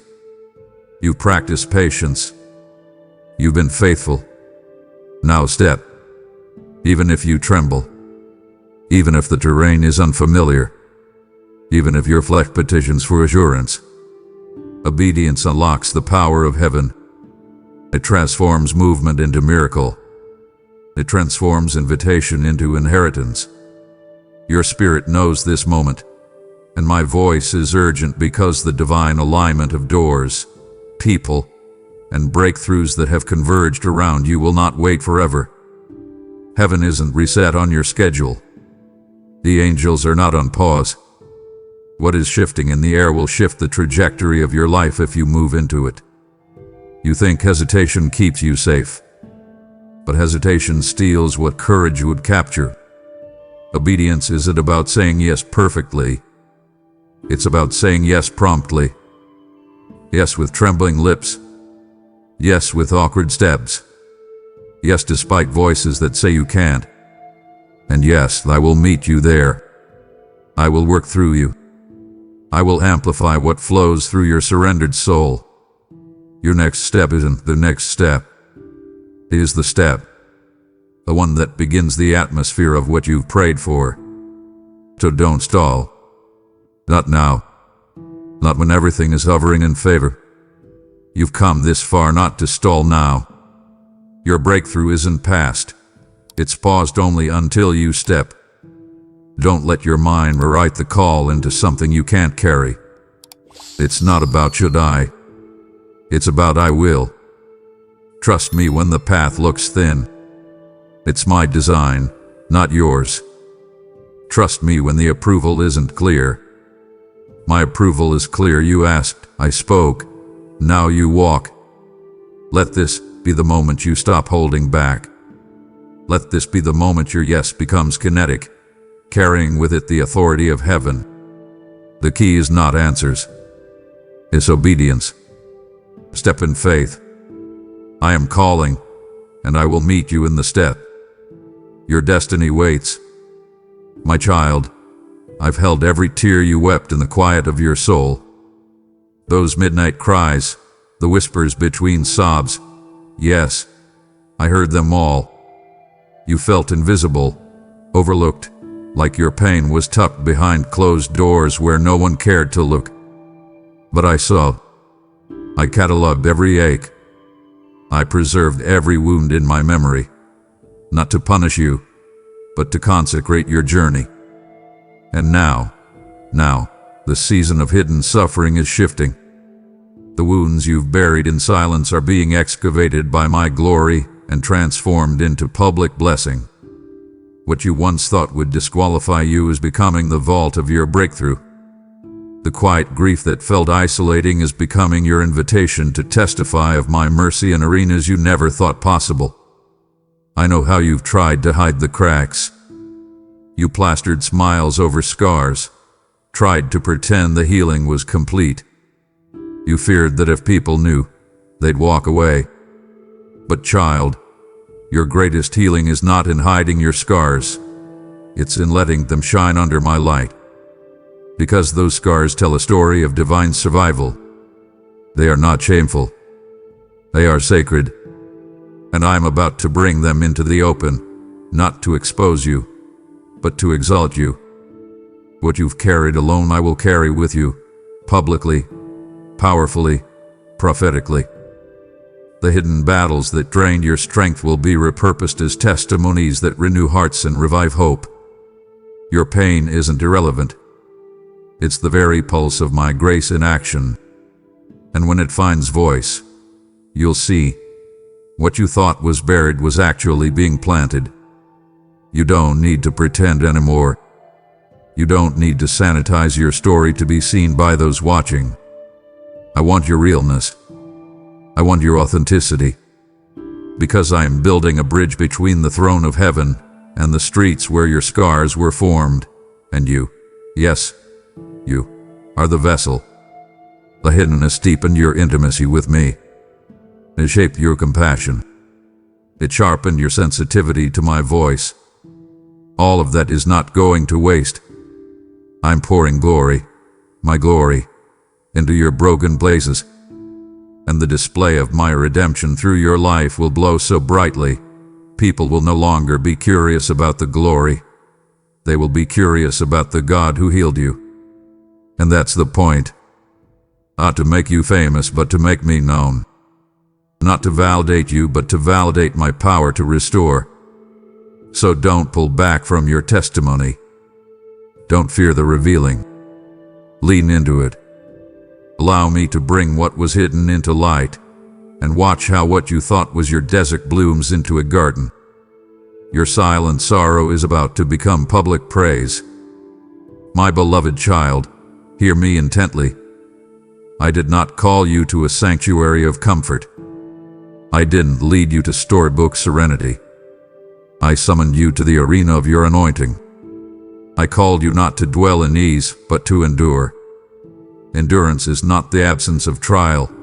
It is the presence of a fire so divine that it refines rather than destroys. Many seek comfort. Few embrace the crown that only endurance produces. But you, yes, you, have stood when others turned away. You have carried faith when fear whispered louder. You held on to hope when hope was all you had left. That is not perishable character. That is crownable calling.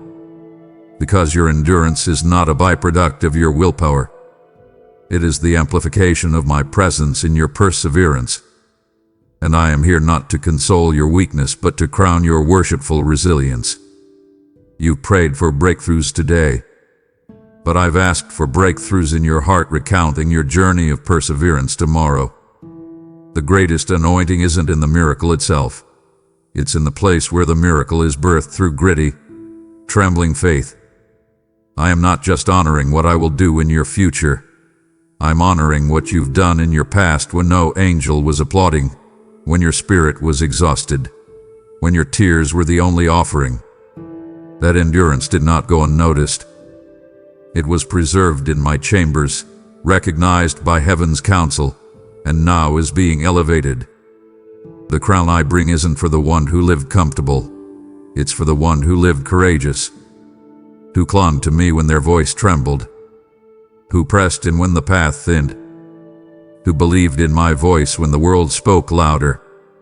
That, my child, is worthy of a royal, and not just of relief, but of reverence. So do not measure this moment by how comfortable it is, but by how consequential it is. I am not inviting you into complacency.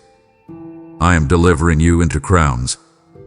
You thought your pain was a prison, but it was the crown molding of your calling. You thought your delays were detours, but they were the refining recesses of your royal alignment. I will not overlook your testimony because it came through pain. I will not negate your calling because your story carried scars. On the contrary, I am coming to lift you, to lift your posture, your presence, to elevate your name because you persevered when many gave up. The reward is not comfort. It is crowning. And when you receive it, you will do so not in relief, but in reverence. Because the one who sustained you and strengthened you is the one standing to applaud your surrender to endurance. The victor receives the crown. And now, beloved, victory is here. Child, can you feel it? The wind has changed. What was against you is no longer allowed to linger. The atmosphere is rearranging itself around my decree. This is not like the last time. This is not another loop in the wilderness. This is a holy shift in the very air surrounding your destiny. The wind is no longer opposing you. It's carrying you. What once required sweat and tears to move even an inch will now be propelled by my breath. You've labored through resistance. You've been faithful when the terrain was brutal and unrelenting. But now, the current of heaven is turning. You are stepping into divine circulation, where the promises that once felt distant will now flow toward you. Not because you've earned it, but because you've endured the process that produced it. You've known the ache of stagnation. You've cried out during seasons that seemed motionless. You wondered if the doors were broken, if the heavens were brass, if your prayers had hit a ceiling. But I was not absent. I was orchestrating what your eyes could not see. I was shifting things so completely that when the release came, you wouldn't just feel movement, you would feel momentum. And that is what is now arriving. Divine circulation doesn't just shift things around you. It transforms how things respond to you. People, platforms, places, resources. What was blocked is now blessed. What was delayed is now delivered. My wind doesn't blow aimlessly. It carries assignments, and you are the target of my outpouring. This is not another lap around the desert. This is an exit into Eden. You are not circling anymore. You are ascending. And here's what I want you to know. Deep in your spirit, the shift in the wind is not accidental. It's intentional. It's prophetic. It's personal. It's your appointed time. So let go of the survival strategies that were tied to your old cycle. You don't need them where I'm taking you. Release the bitterness you acquired while waiting. It cannot travel into the new wind. Release the identity you formed in the famine. It has no authority in the season of overflow. I am giving you permission to fly, to trust again, to dream again, to move with me again. Because this is not just wine. It is my whirlwind of glory moving everything into alignment. And it's for you. Let it carry you. Let it sweep you into the places I prepared. The wind has shifted. And this time, it's in your favor. My child, I know you felt the pressure intensify. I know your body is tired, your heart stretched, your soul tested. You've questioned why the warfare has amplified when your faith has remained steadfast. You've wondered why fatigue has arrived like a storm just as you were trying to take one more step. But let me explain this divine tension to you. This isn't a breakdown. It's the final stretch. The weight you're feeling is not because you're failing. It's because you're about to finish. You are closer than you've ever been.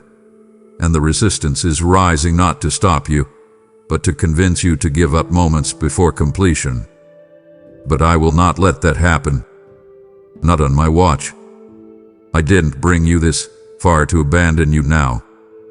I didn't preserve you through the fire just to leave you at the edge of the breakthrough. This is not the end of your strength. It's the beginning of my strength through you. You're standing at the divine threshold. You've crossed every previous barrier. You've grown through every stretching season. You've endured storms that were sent to silence you. And now, the enemy is trying one last tactic: fatigue, weariness, the temptation to settle, a lure of comfort over completion. But hear me now. I am infusing you with supernatural endurance. Not the kind born from human striving, but the kind born from divine partnership. Heaven is cheering you on. Angels are flanking you. And I, your Father, am running beside you. You are not crawling across the finish line. You are being carried across it by grace. And when you do, the joy will not just be in the ending. It will be in the exposure of your true capacity. You are stronger than you thought, more faithful than you realized, and more anointed than you've ever imagined. Don't slow down now. Don't misinterpret the wait as a sign to stop. It is the sign that glory is moments away. Your finish line isn't just a destination. It's a demonstration of your faith, of my favor, of the reward that comes to those who don't quit. This moment right here, this stretch that feels impossible, is where heaven collides with earth. And I am speaking this to you so clearly, because I need you to push one more time. Pray one more prayer. Praise with one more breath. Move with one more spark of faith. Because it's not over. It's opening. You are about to complete what hell tried to interrupt. And when you finish, oh child, when you finish, your rejoicing will echo into generations. So keep going. I'm with you. I'm in you. And you're about to see what perseverance produces when it meets divine timing. My beloved, pause for a moment and take a breath. Not because you are done, but because what I'm about to say will awaken the next dimension of your destiny. You have not merely received information through these words.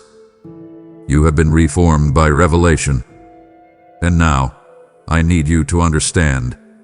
This is not just another word.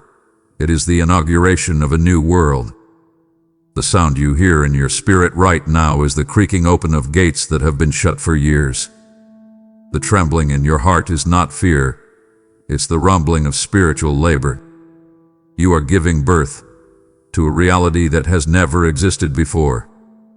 The world you've walked in until now, where pain shaped identity, where delay echoed as defeat, where hope was fragile, is closing. And I, your Creator, am opening a new realm where glory, fulfillment, and manifested promise become your new normal. This is not figurative. This is literal, spiritual, tangible. The very climate around your soul is being recalibrated. The heaviness is lifting, not just as relief but as release. What I've planted in you has matured, and what I've matured in you has expanded beyond you. You are not just a receiver anymore. You are a carrier of my next move. The things I whispered to you in secret seasons are about to become the reality that reshapes nations, families, cities, and legacies. The anointing I've cultivated in your cutting is now being activated in your calling. The same oil that cost you your comfort will now become the oil that heals others' wounds. The world you're stepping into will not tolerate passivity, timidity, or hesitation. This new world demands that you show up full of fire, fully surrendered, completely convinced that you are mine. Because I'm not just releasing a season, I'm birthing a shift through you. And child, listen, what comes next must be stewarded with reverence. This is not the time to return to old habits, old cycles, or old thinking. What I've just spoken into you will become reality, but only if you protect it like holy ground. Guard it. Cultivate it. Speak it aloud. Declare it into your atmosphere. Your agreement with my voice must not waver, because your alignment is what activates the avalanche of my blessing. This new world requires new discipline, new perception, a deeper intimacy. The breakthroughs coming will require bold stewardship, because influence without obedience becomes idolatry. And I have not called you to idols. I've called you to impact. You will walk in favor, but only if your feet stay planted in humility. You will see increase, but only if your heart stays anchored in reverence. You will move fast, but only if your pace is synchronized with my whisper. This final word is not a conclusion. It is a commissioning. I am commissioning you now, not just to believe but to build, to move with fire, to carry my presence, to echo my truth in rooms that were once hostile to your voice. You are not who you were when you started reading. Heaven has marked you. Hell has noticed you. And I am placing a seal upon you that says, this one is mine, called, chosen, consecrated. You will walk differently from this day forward. You will speak with new authority. You will dream without apology. Because I didn't just give you a word, I gave you a world. And now, I say, build it, plant in it, prophecy to it, protect it, multiply within it. And as you do, you will see, this wasn't just a message. It was a movement born in my spirit and delivered through your surrender. Now go. This is not the end. This is your divine beginning. This is not just the end of a message. It's the beginning of a movement. You have heard me speak with fire, and now I invite you to become part of the flame.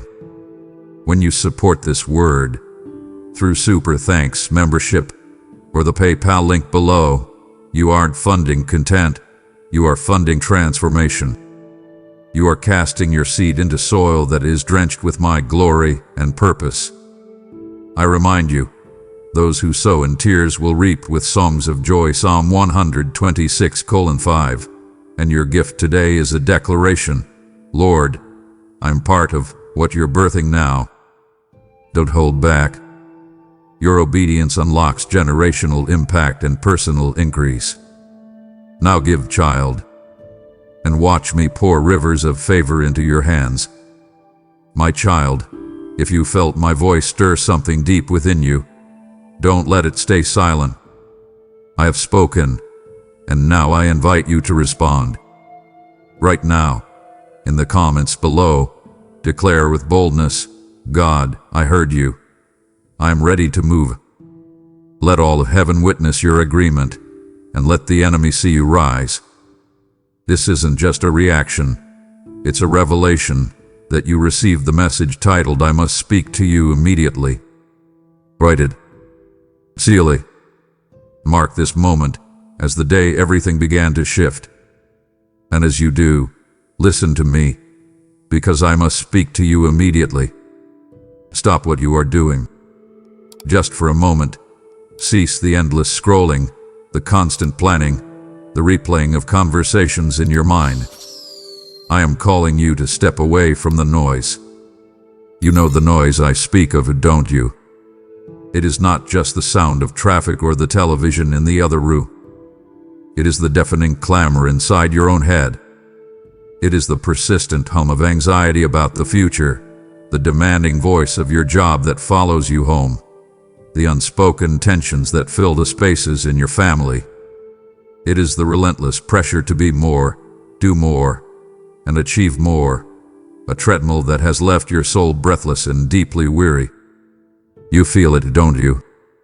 That feeling of being constantly overwhelmed, of running on empty, of being pulled in 1,000 different directions until you feel you might shatter. That is not the life I designed for you. That is why I am calling you now, in this very moment. Hear my voice cutting through the chaos. Come away with me. Find the quiet place. It may not be a physical room. It might be the 5 minutes in your car before you walk into your house, with the stillness of the early morning before the world awakens and lays its demands at your feet. Find that sliver of silence and enter into it. I am asking you to turn down the volume of the world so you can finally hear my whisper. My voice is not a shout that competes with the chaos. It is a gentle, steady whisper that waits for you in the quiet. It is the only voice that can bring order to your inner world and peace to your troubled heart. I need you to understand this. This call to silence is not a punishment. This is not me sending you to a corner because you have done wrong. Look at me. This is an invitation to intimacy. You have been living on the surface, surviving on the scraps of hurried prayers and fleeting thoughts of me. I want more for you. I want more of you. I miss the closeness we once shared, the unhurried moments where you simply sat in my presence and let my love wash over you.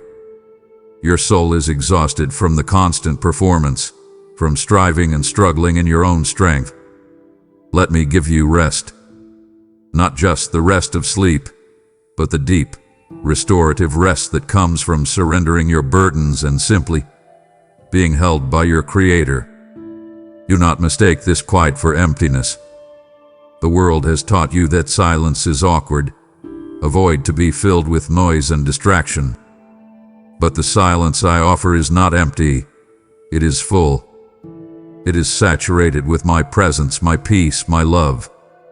When you quiet your world, you are not stepping into a void.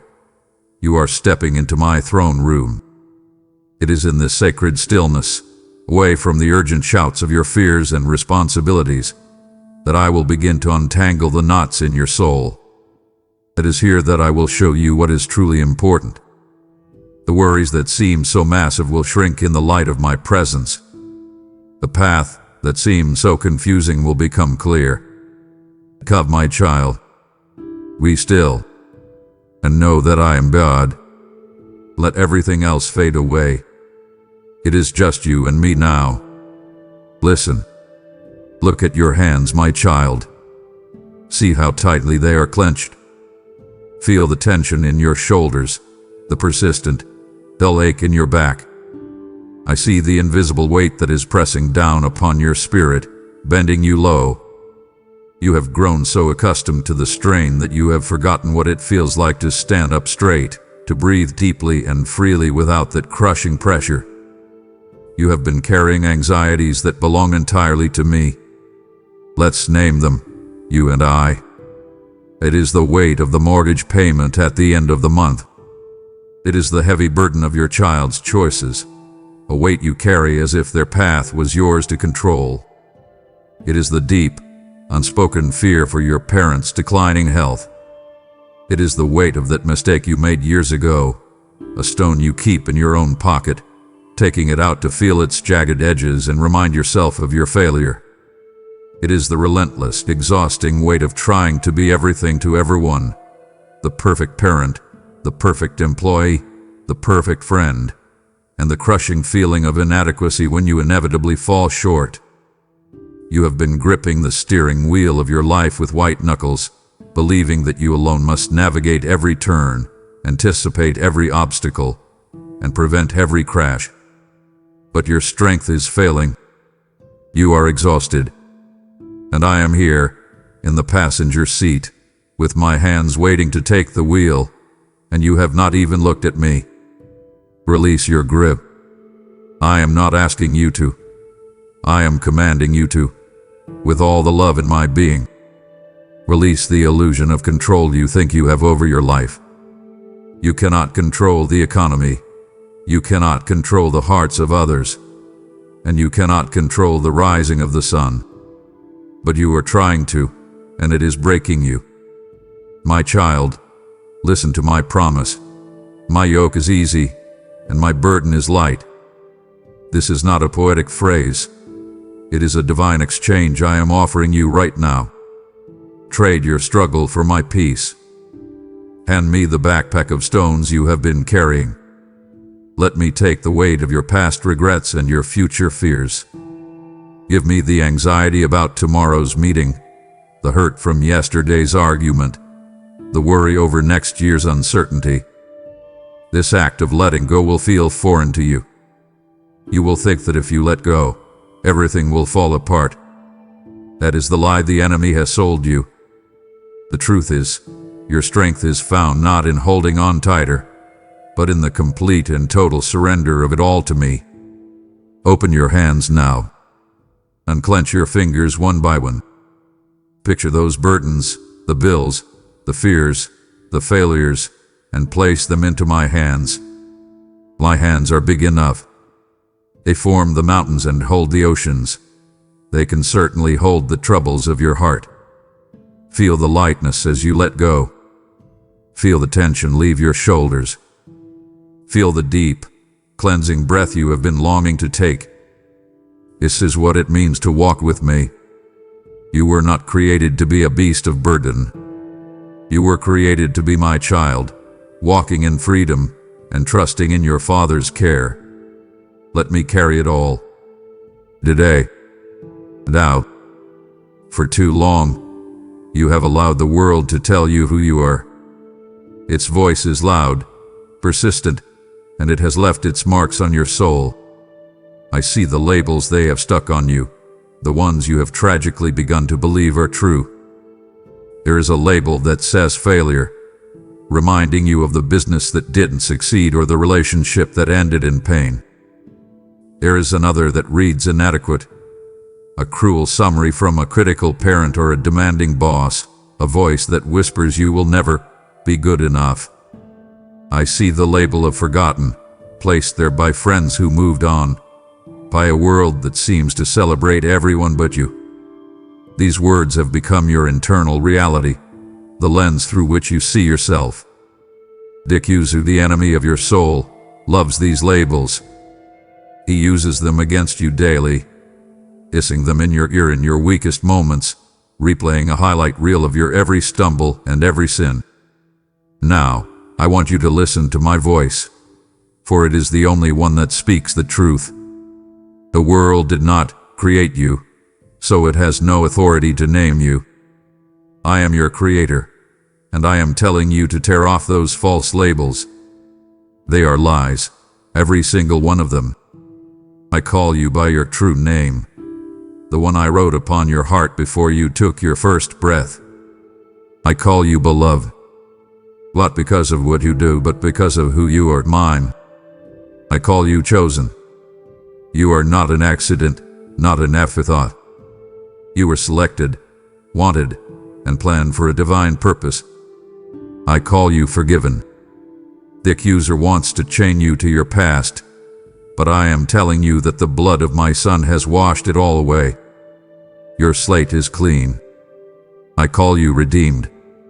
Your worth is not measured by your accomplishments, your income, or the approval of others. Your worth was settled for all eternity on a rugged cross, where the King of the universe declared you were worth dying for. That is your price tag. It can never be diminished. So, stop listening to the accuser. When he reminds you of your past, you remind him of his future. You are a new creation in Christ. The old you, the one defined by those painful labels, is gone. It has passed away. The new is here. You are my child, an heir to the kingdom, a joint heir with Christ himself. This is not just a comforting thought. It is your legal standing. Therefore, start walking in the authority I have given you. Hold your head high, not with arrogance, but with the quiet confidence of one who knows who they are and whose they are. When the world tries to stick a false label on you, you will look them in the eye and say, I am sorry. You must be mistaken. That is not my name. Your name is child of the Most High God. Live like it. We must talk about the fear. It has become your constant companion, a shadow that follows you even on the sunniest of days. It is the knot in your stomach when you think about the future. It is the racing of your heart in the middle of the night. It is the voice that tells you to play it safe, to shrink back, to not even try because you will probably fail anyway. This fear has paralyzed you. It has built a cage around your potential, and you have willingly stayed inside, believing the lie that it is safer in there. But I have not given you a spirit of fear. That feeling of dread, that suffocating anxiety, it is not from me. I have given you a spirit of power, of love, and of a sound mind.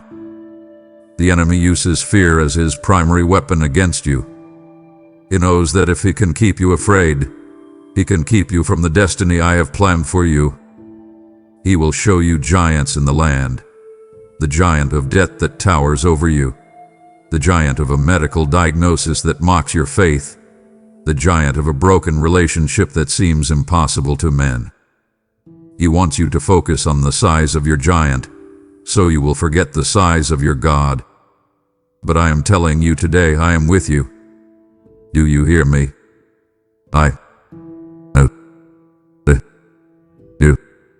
You do not have to be afraid of the giants in your land, for I am greater than any giant you will ever face. I have a history of dealing with giants. Just ask David. My child, my perfect love for you is the only thing that can cast out this fear. Think about it. When you are truly secure in the knowledge that you are unconditionally loved and protected by the God of the universe, what is there left to fear? Will you fear the opinions of men when you have the approval of your heavenly Father? Will you fear lack when you know that I own the cattle on 1,000 hills? Will you fear the unknown future when you know that I, your good and loving Father, am already there, preparing the way for you? The answer to fear is not to try harder to be brave. The answer is to press deeper into my love. Let my love saturate every fearful thought, every anxious feeling. Let it be the truth that silences the lie of fear. Today I am calling you to make a choice. Let faith, not fear, be the lens through which you see your circumstances. Fear shows you the obstacle. Faith shows you the way through. Fear shows you the giant. Faith shows you the victory. Choose faith. Step out of the cage. The door is open.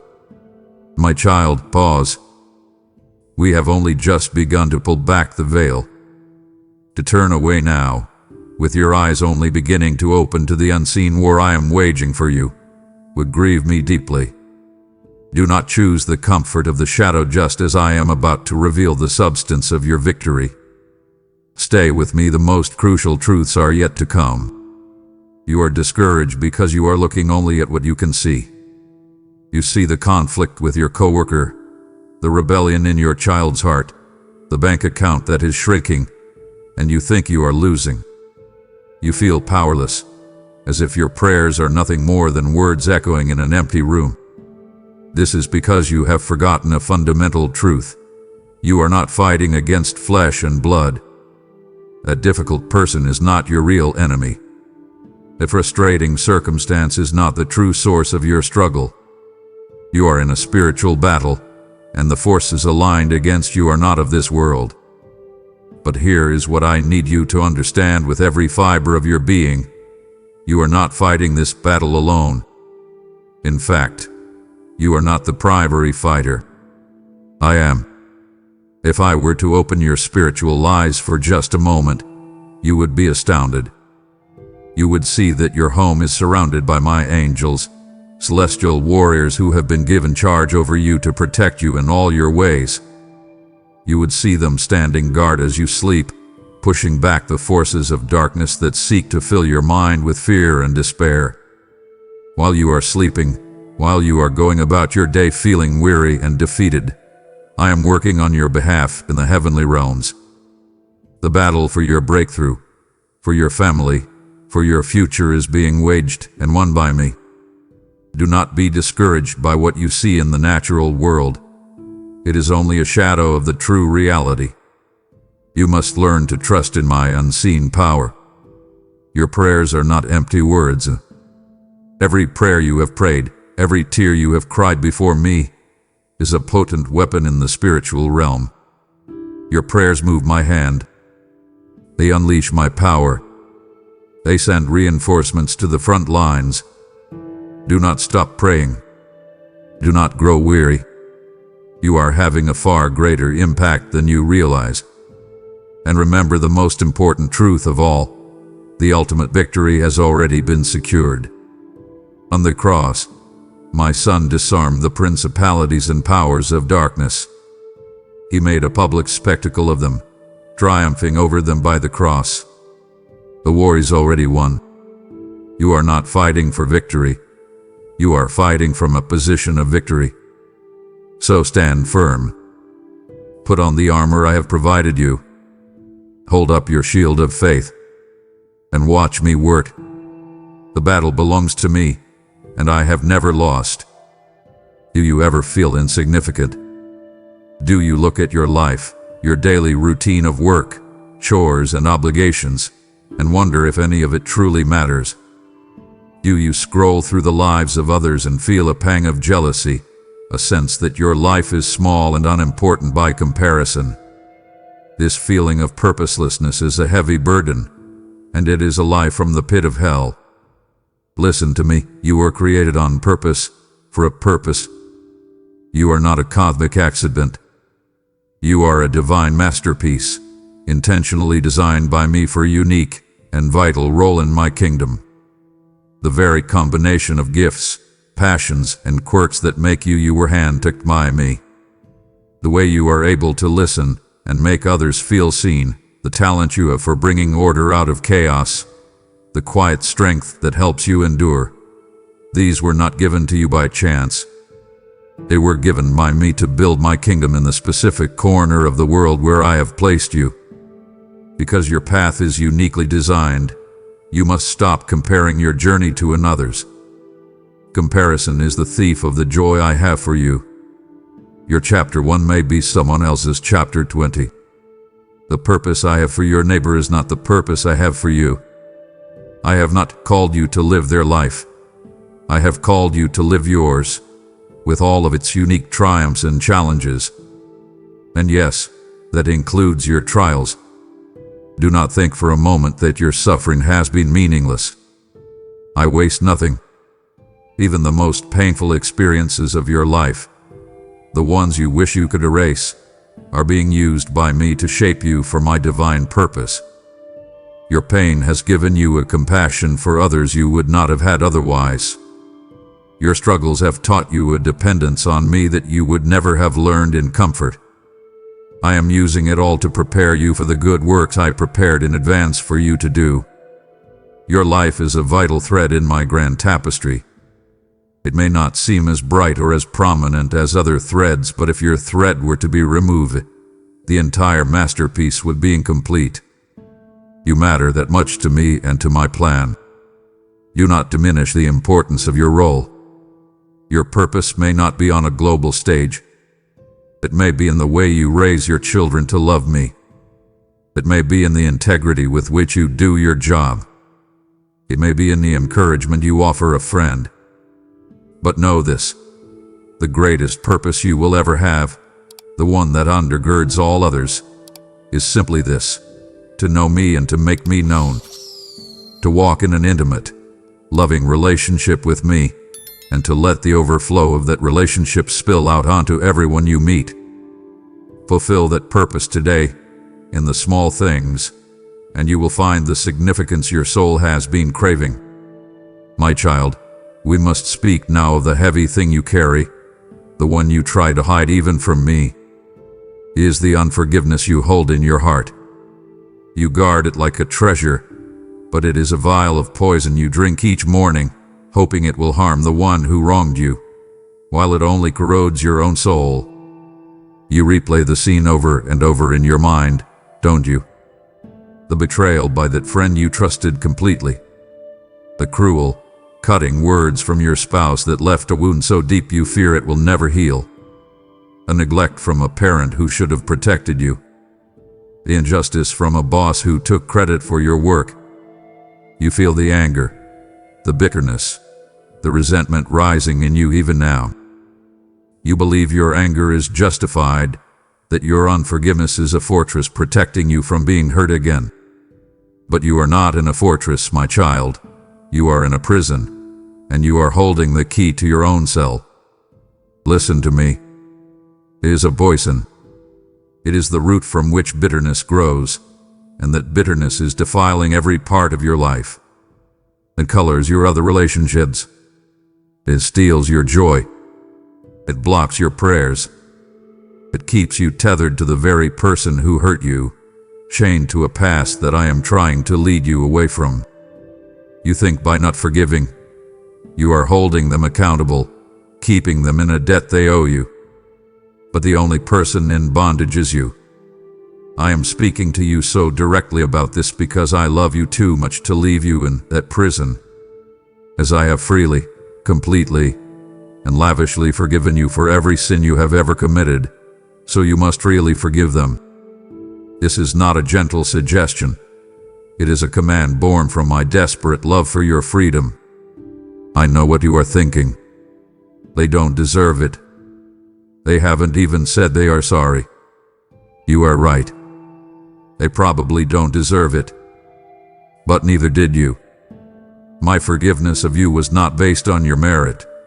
It was based on my mercy, purchased at an infinite cost on the cross. Releasing them does not condone their actions. It does not mean what they did was okay. It does not mean you must trust them again or even have a relationship with them. It simply means you are canceling the debt. You are handing the case over to me, the only righteous judge, and you are choosing to walk away free. It is a legal transaction in the spirit, and it is for your benefit, not theirs. Let me heal the wound that their offense has caused. You cannot do it on your own. Your attempts to protect it have only caused it to fester. Give me the pain, the injustice, the memory. Let my love pour into that broken place. Let me show you that I am more than enough to make you whole again. Today, choose to be free. Speak the words out loud, even if your feelings have not caught up. In the name of Jesus, I choose to forgive. Say their name. Release them to me. And step out of the darkness of that prison cell into the glorious liberty I have for you. Why are you so worried? Do you feel that knot in your stomach when you look at your bank account? Does your heart race when you think of the bills piling up, the unexpected car repair, the rising cost of food?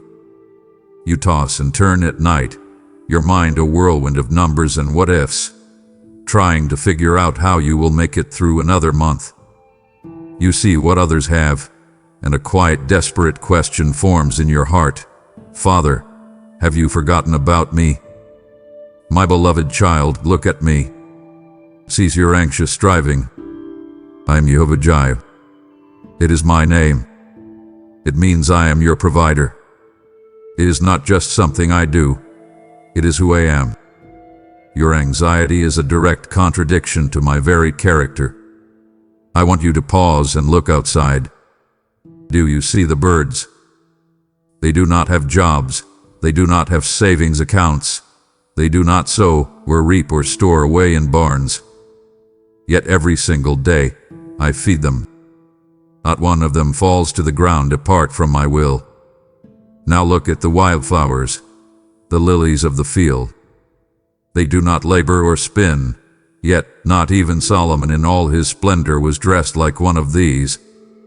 If I take such intricate and faithful care of birds and flowers, creations that are here today and gone tomorrow, how much more will I take care of you?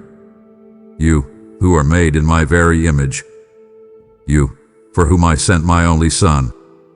Your worry is an insult to my love and a denial of my power.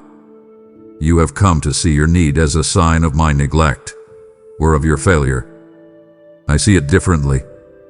Your need is an opportunity for me to display my glory and my faithfulness in your life. It is a stage upon which I can perform a miracle for you. It is an invitation for you to experience me as your provider in a way you never could if you had everything you needed. But you are missing the opportunity because you are focused on the wrong thing. You are seeking the provision more than the provider. Hear my instruction, for it is the key to your breakthrough. Seek first my kingdom and my righteousness, and all these things, the food, the clothes, the finances, will be added to you. What does this mean in your life today? It means you start your day with me, not with your calculator. It means you make your decisions based on my principles of generosity and integrity, not out of a fear of lack. It means you invest your heart, your time, and your energy in what is eternal, and you trust me with what is temporary. My storehouses in heaven are never empty. I own everything. Stop acting like an orphan, anxiously wondering where your next meal will come from. You are the child of the King. Stand up, cast your cares upon me, and watch what I will do.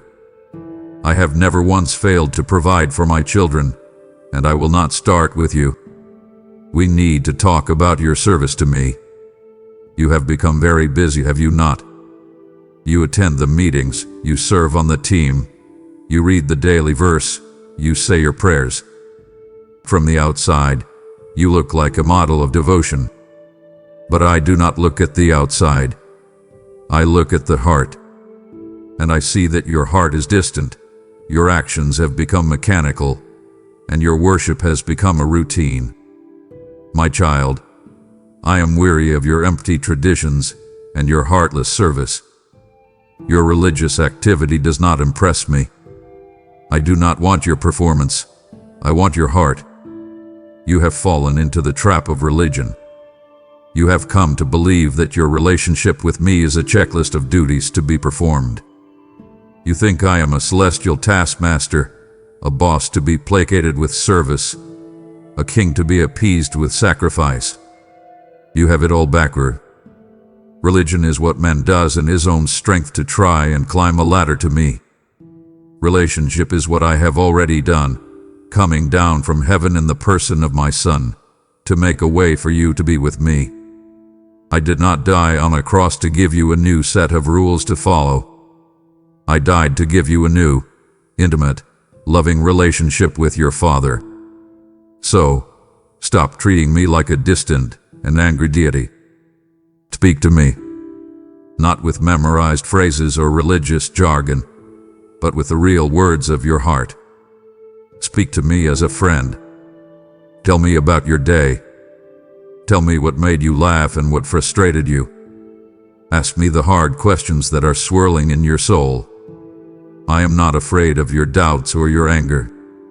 I long for your authentic praise and your honest tears. I want the real you, not the polished representative you send to church on Sunday. I long for daily communion with you, not a weekly appointment. I want to be the first one you talk to in the morning and the last one you entrust your thoughts to at night. I want to walk with you through the mundane moments of your day, sharing in your life.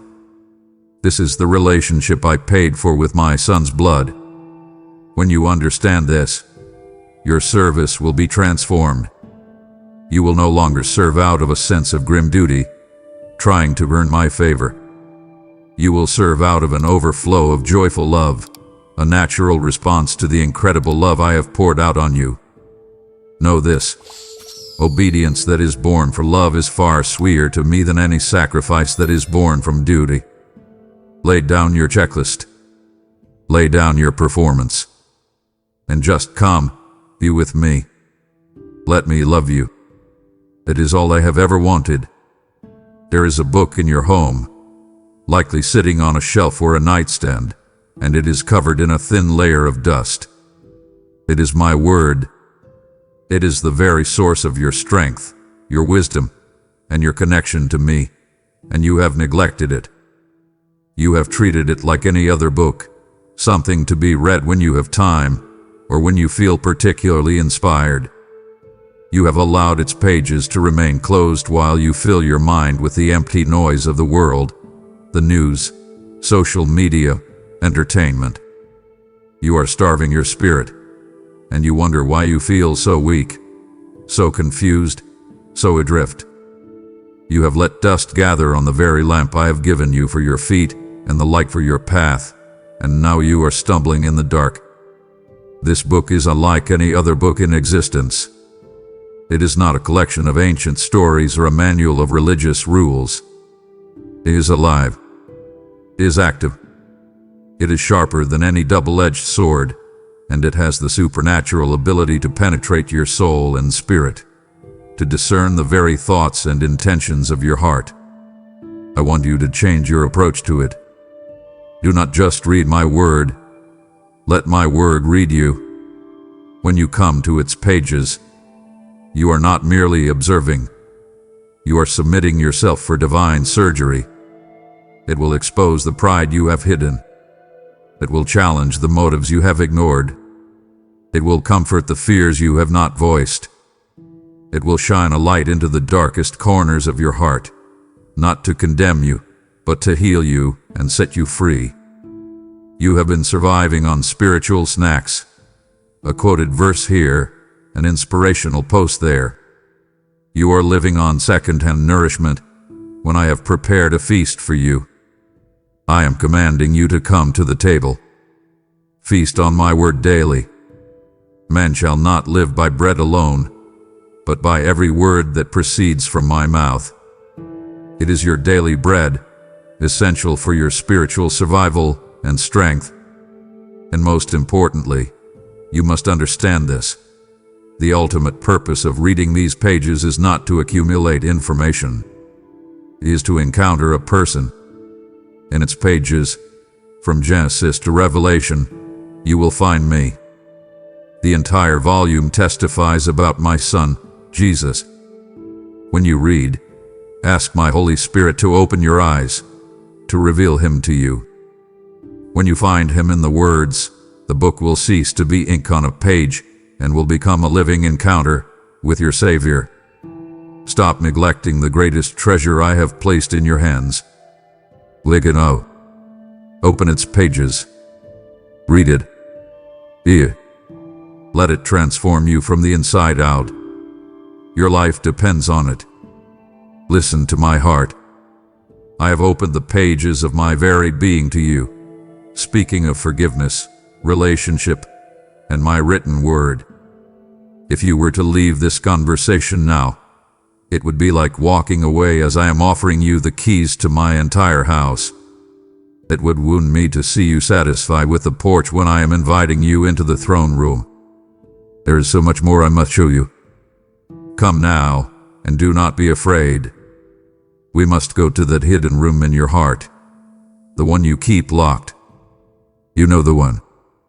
It is where you keep the secret sin, the hidden darkness that you have refused to bring into my light.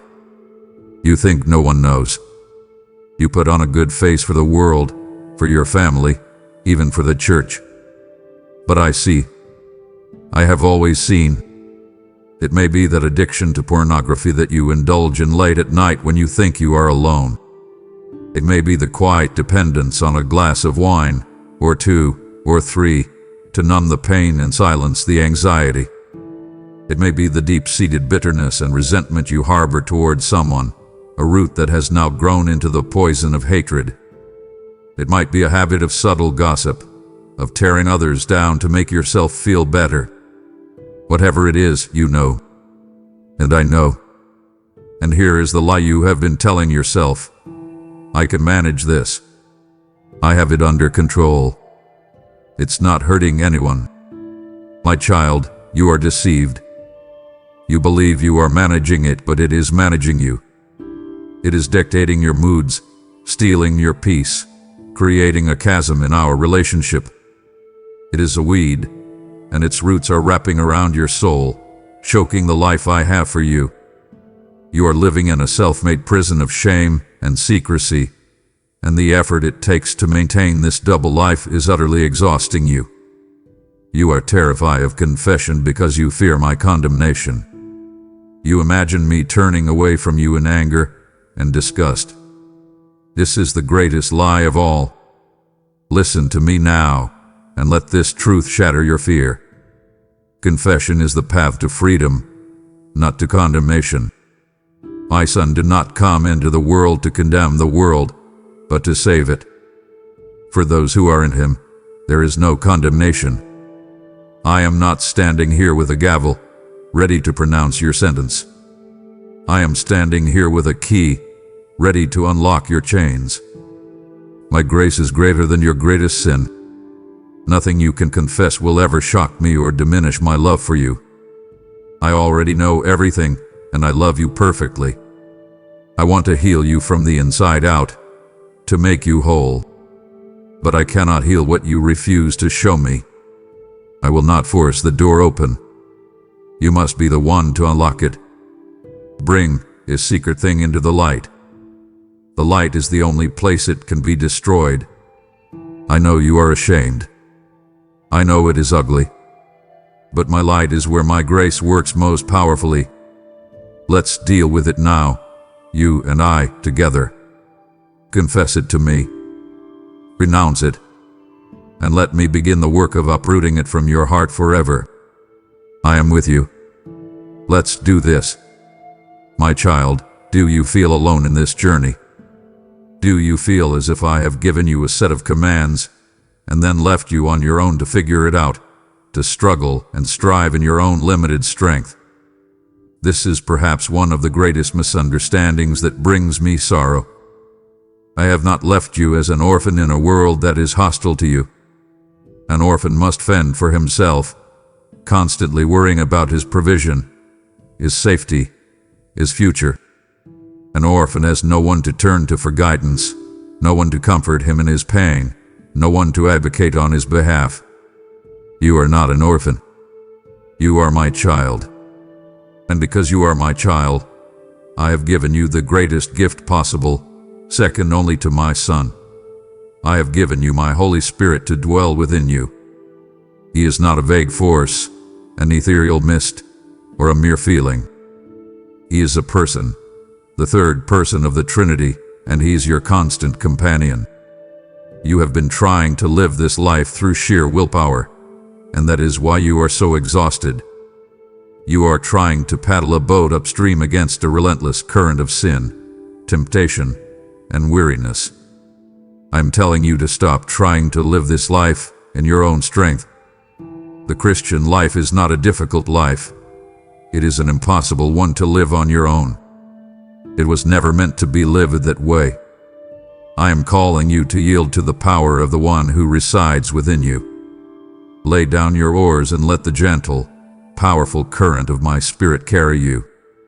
Let me tell you who he is for you. He is your comforter. When your heart is breaking, when grief is a physical weight upon you, he is the one who comes alongside you, not always to remove the pain, but to share in it, to hold you through it, to be my very presence with you in your suffering. He is your counselor. When you stand at a crossroads, utterly confused about which way to turn, he is the Spirit of wisdom who will guide you. Stop leaning on your own flawed understanding. Quiet your frantic thoughts and listen for his gentle promptings, for that inner knowing that confirms the right path. He is your advocate. When the accuser hisses lies of condemnation and shame in your ear, the Holy Spirit is the one who rises to your defense, reminding you of your righteousness in Christ. When you are too weak to pray, He intercedes for you with groanings too deep for words. He is your guide. He will lead you into all truth. As you open my word, it is He who illuminates the pages, making them come alive and speak directly to your situation.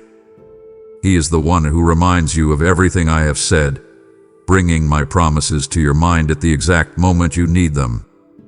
You are a temple of the living God. Think of that. My very Spirit has made His home in you. Honor the divine guest who resides within you. Stop grieving Him with willful sin. Stop quenching His power with your doubt and self-reliance. Learn to live in conscious cooperation with Him. Acknowledge His presence throughout your day. Talk to Him. Listen for Him. Yield to Him. This is the secret to the life you have been striving for. It is not about trying harder. It is about surrendering more deeply to the indwelling power of my Spirit. Just as I have not left you an orphan, there are countless others who feel utterly alone, waiting to hear this same word of life. As my Spirit now stirs a desire in you to act, know that it is I who am calling you to become a vessel of my power. You are being invited to become a river, to send this living water to souls dying of thirst in a barren wilderness. I have declared that whoever sows this sacred seed generously will reap a harvest of both blessing and righteousness. This is your divine appointment to provide the oil that keeps this lamp of truth burning brightly in the world's deep darkness. As you release what is in your hand, I will release what is in mine, multiplying it for my glory. Therefore, become my provision for another. Sow your seed now through super thanks, membership, or the sacred link below. I must speak to you now with the gravity of a father warning a beloved child who is wandering toward a cliff's edge. I know your deeds. I see your life not as others see it, but as it truly is. And what I see troubles me deeply. You are neither cold nor hot. You are lukewarm. You are not an outright rebel, which is what makes your condition so perilous. You still attend the services. You still call me Lord. You have just enough religion to inoculate you from a true, passionate encounter with me. My child, this indifference, this spiritual apathy, is more dangerous to your soul than outright rebellion. I say to you, I wish that you were either cold or hot. This may shock you, but listen to my heart. If you were cold, you would feel your need for warmth. If you were lost in the freezing darkness of sin, you would long for a fire. But because you are lukewarm, you think you are fine. You say, I am rich, I have prospered, and I need nothing, not realizing that you are wretched, pitiable, poor, blind, and naked. This lukewarmness is the slow fade that extinguishes the fire of your first love. Do you remember it? Do you remember when you first came to know me? The world seemed to explode into color. My word was like honey on your lips. You could not get enough of it. Prayer was not a duty, but a delight, a conversation that you never wanted to end. Your heart burned with a passion for me and a love for others. Where has that fire gone?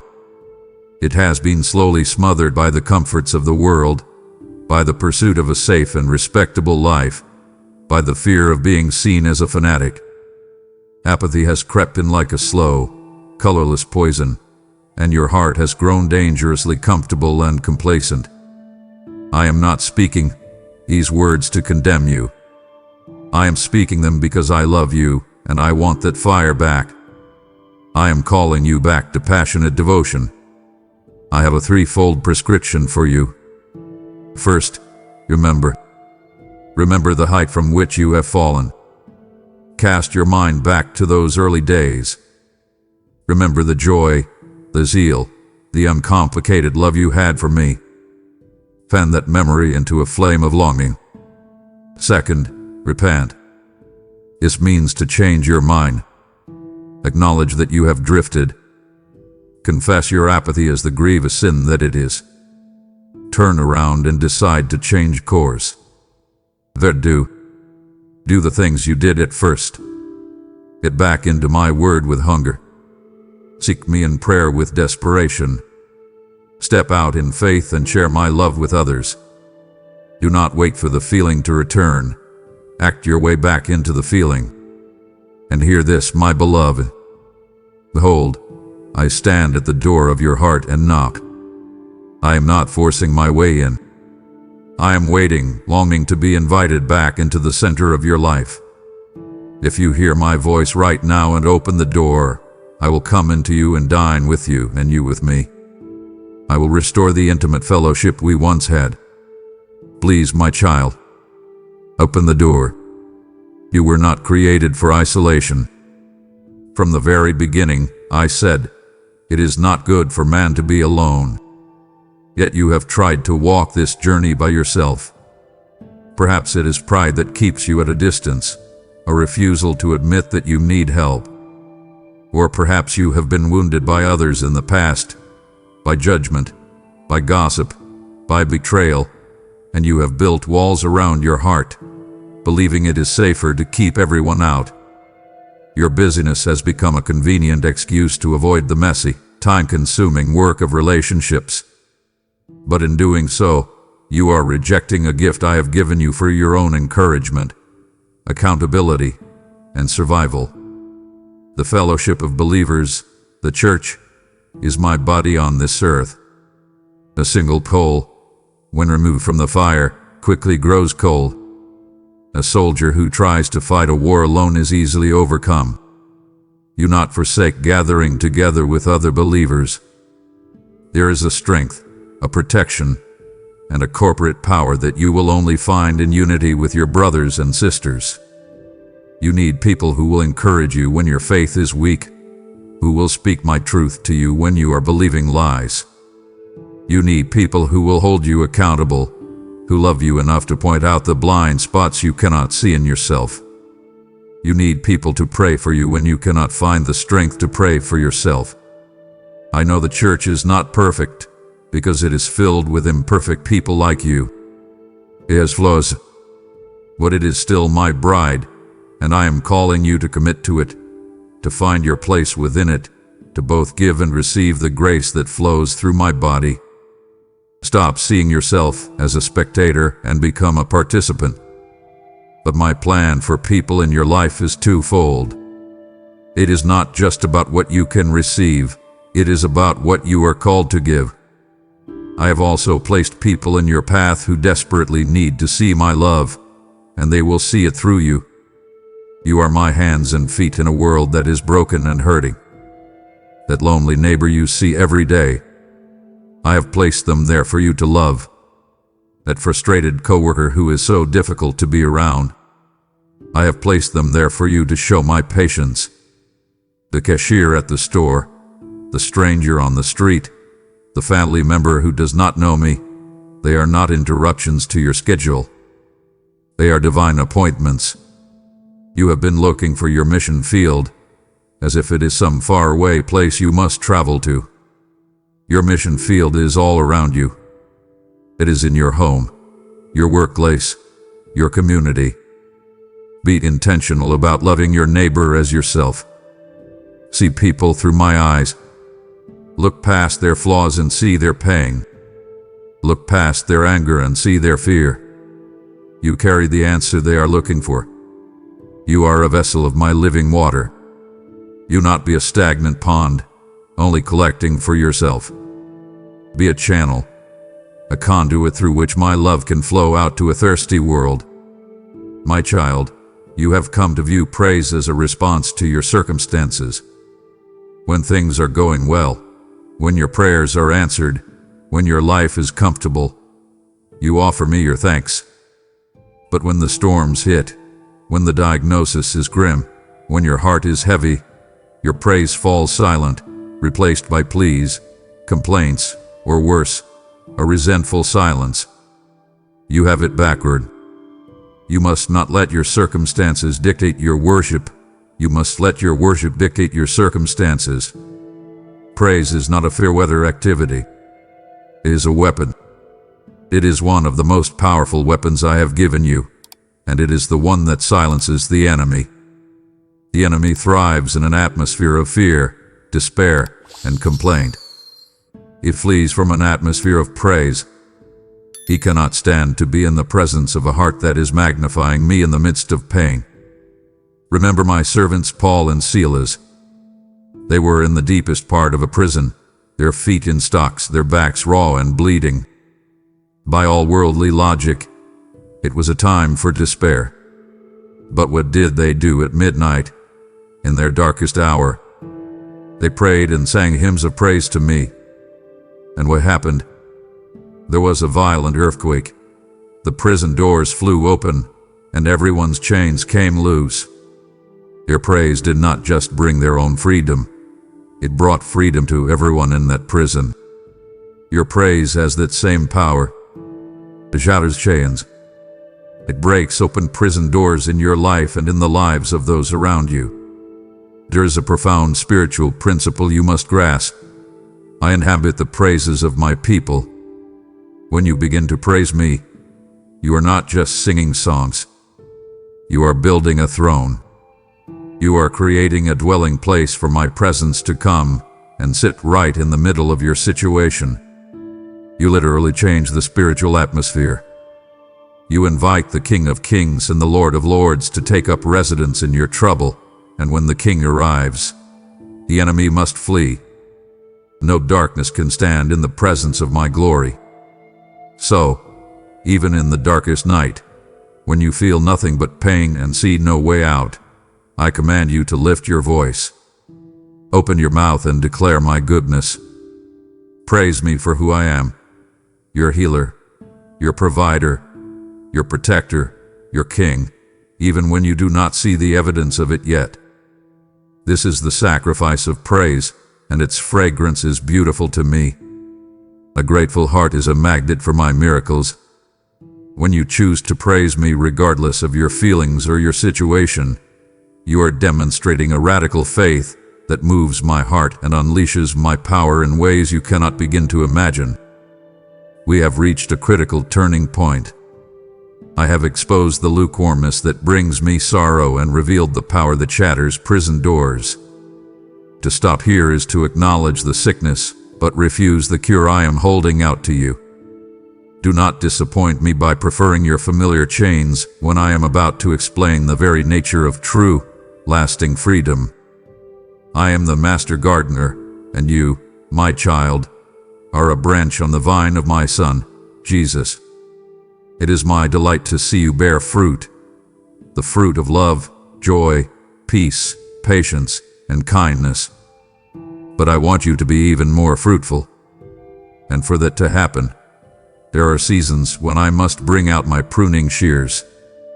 I know that right now, you may be in one of those seasons. It is painful. You feel the sharp cut of loss.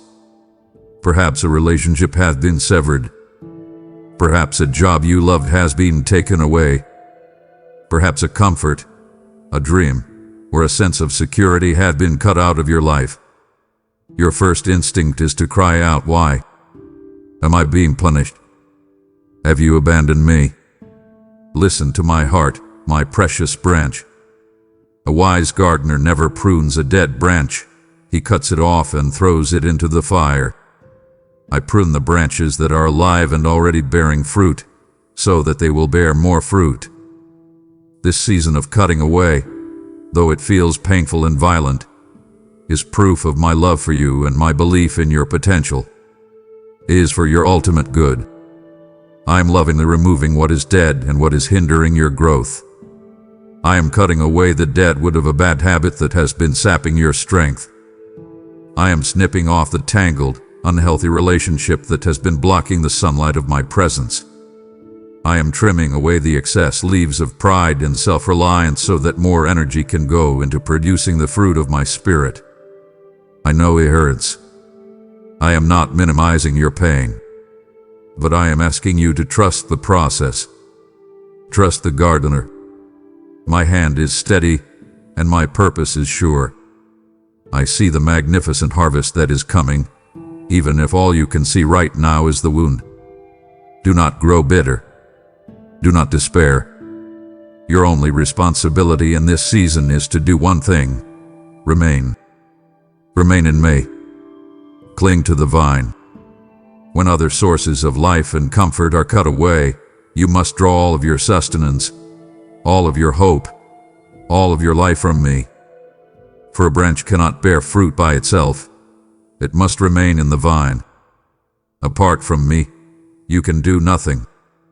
But if you remain in me through this painful pruning, if you trust my hand even when you do not understand my ways, then I promise you, the harvest that is coming will be more abundant, more beautiful, and more glorious than you could ever ask or imagine. Trust me. My child, we must address the most foundational wound of all, the one from which so many of your fears and failures grow. It is the distorted image of me that you hold in your heart. You have been listening to the enemy's whispers about my character, and you have mistaken his lies for my truth. You have looked at me through a lens warped by your past hurts, by the failures of earthly fathers, and by the coldness of religion. And the face you see is not my face. It is a caricature, a cruel distortion, and it is time for us to shatter it with the truth. You have believed that I am perpetually disappointed in you. You live under a cloud of shame, convinced that you are always falling short, always one mistake away from my final, exasperated rejection. You see me as a cosmic scorekeeper, meticulously lauding your every failure and sighing at your inability to measure up.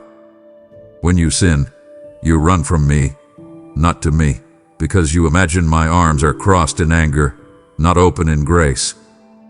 This is a lie. I am not disappointed in you.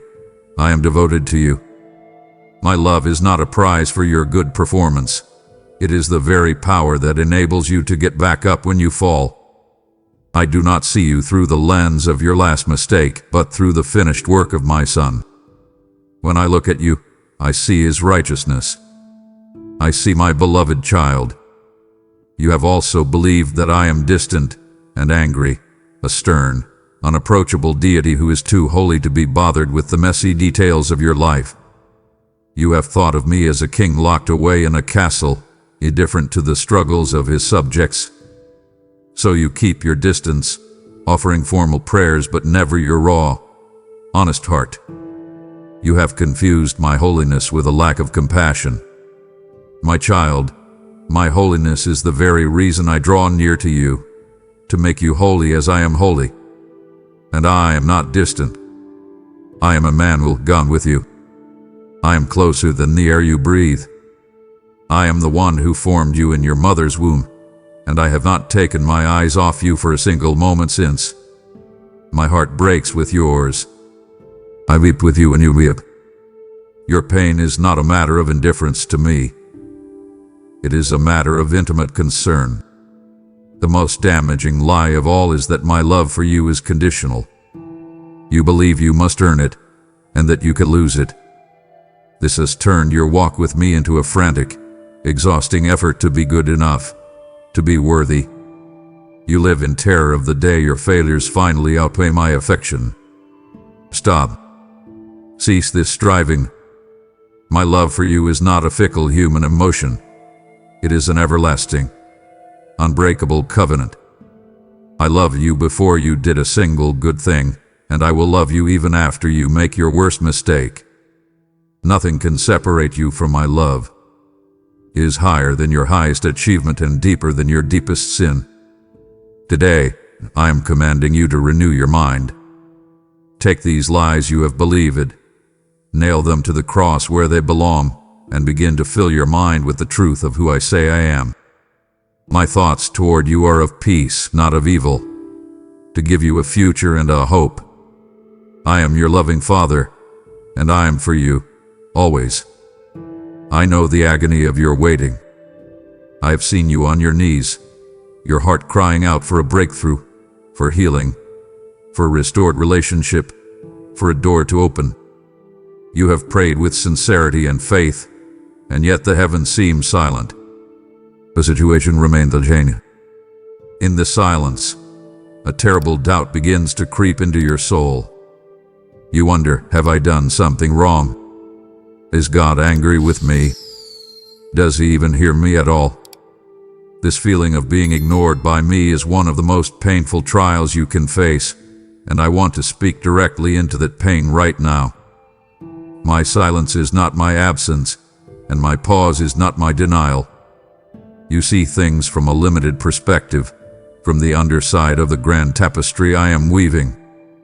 From where you stand, all you can see is a chaotic mess of tangled threads, confusing knots, and seemingly random colors.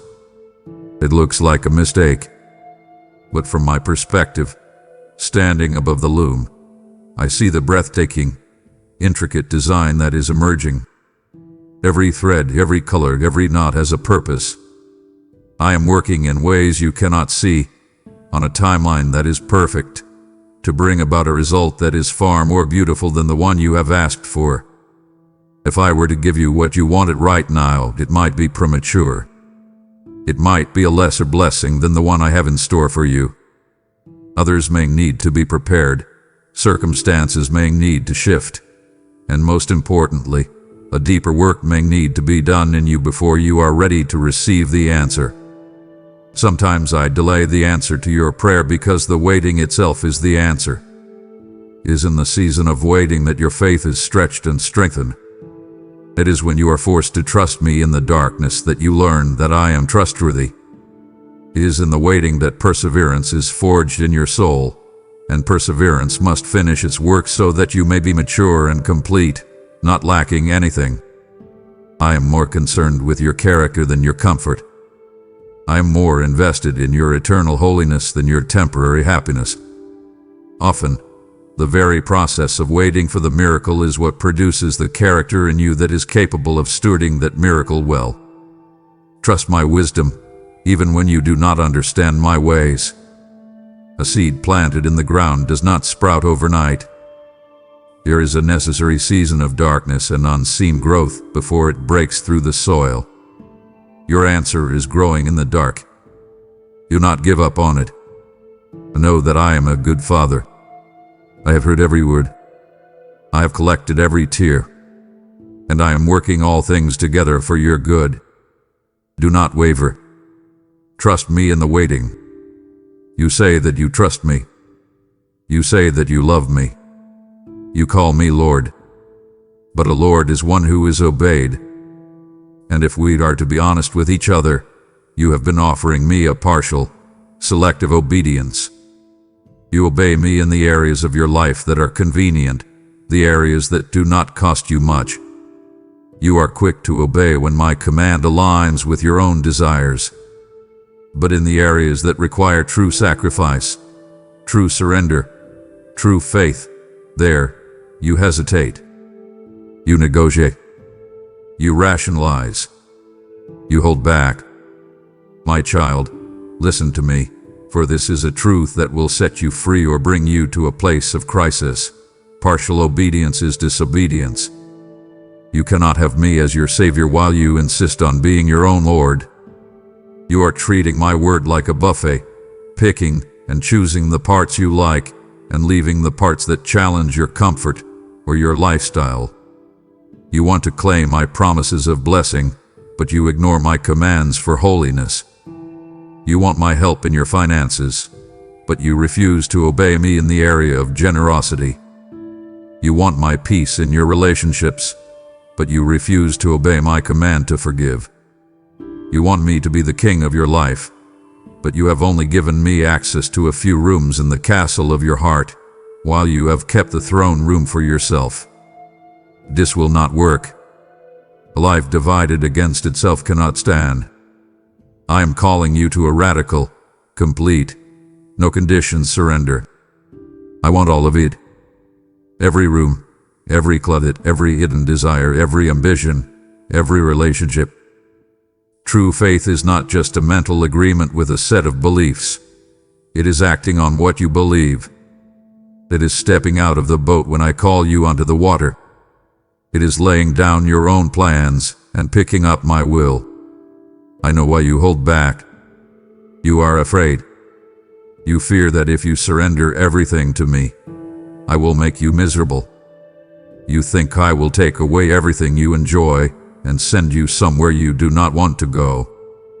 This is a lie from the enemy, designed to keep you from your greatest joy.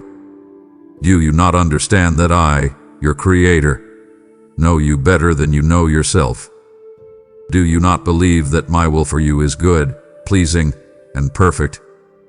My commands are not designed to restrict you. They are designed to protect you and lead you into the most abundant life possible. Your obedience is where your greatest blessings are unlocked. The greatest act of worship you can offer me is not a song or a service. It is the quiet, daily surrender of your fully yielded life. Lay it all down. All of it. Trust me. I will not fail you. There is a command I have given that is perhaps the most difficult, the most unnatural, the most radical of all. It is the one that sets my children apart from the rest of the world more than any other. It is not a suggestion. It is not an ideal for a select few spiritual elites. It is a command for you. You are to love your enemies, bless those who curse you, do good to those who hate you, and pray for those who spitefully use you and persecute you. I know that as you hear this, your heart rebels. You think of the person who has deeply wounded you, the one who slandered your name, the one who actively works against you. The very idea of loving them seems not only impossible but unjust. Your human nature cries out for justice, for vindication, for them to get what they deserve. And that is precisely the point. Anyone can love those who love them. Even those who do not know me can do that. That is a transactional love, a love that simply reflects what it is given. But I am calling you to a higher standard, to a supernatural love that does not originate in your own heart but flows from mine. This is a love that gives without expecting anything in return. It is a love that shines like the sun, on the just and the unjust alike. This is my kind of love. It is what makes you look like a child of your Father in heaven. This is utterly impossible in your own strength. Your own heart does not have the capacity for this kind of love. If you try to do this through sheer willpower, you will fail, and your attempts will curdle into a false, syrupy piety that is repulsive to me and to them. This kind of love is only possible through the power of my Spirit who lives in you. It is a fruit of the Spirit. It grows as you surrender your natural desire for vengeance to me and allow me to love them through you.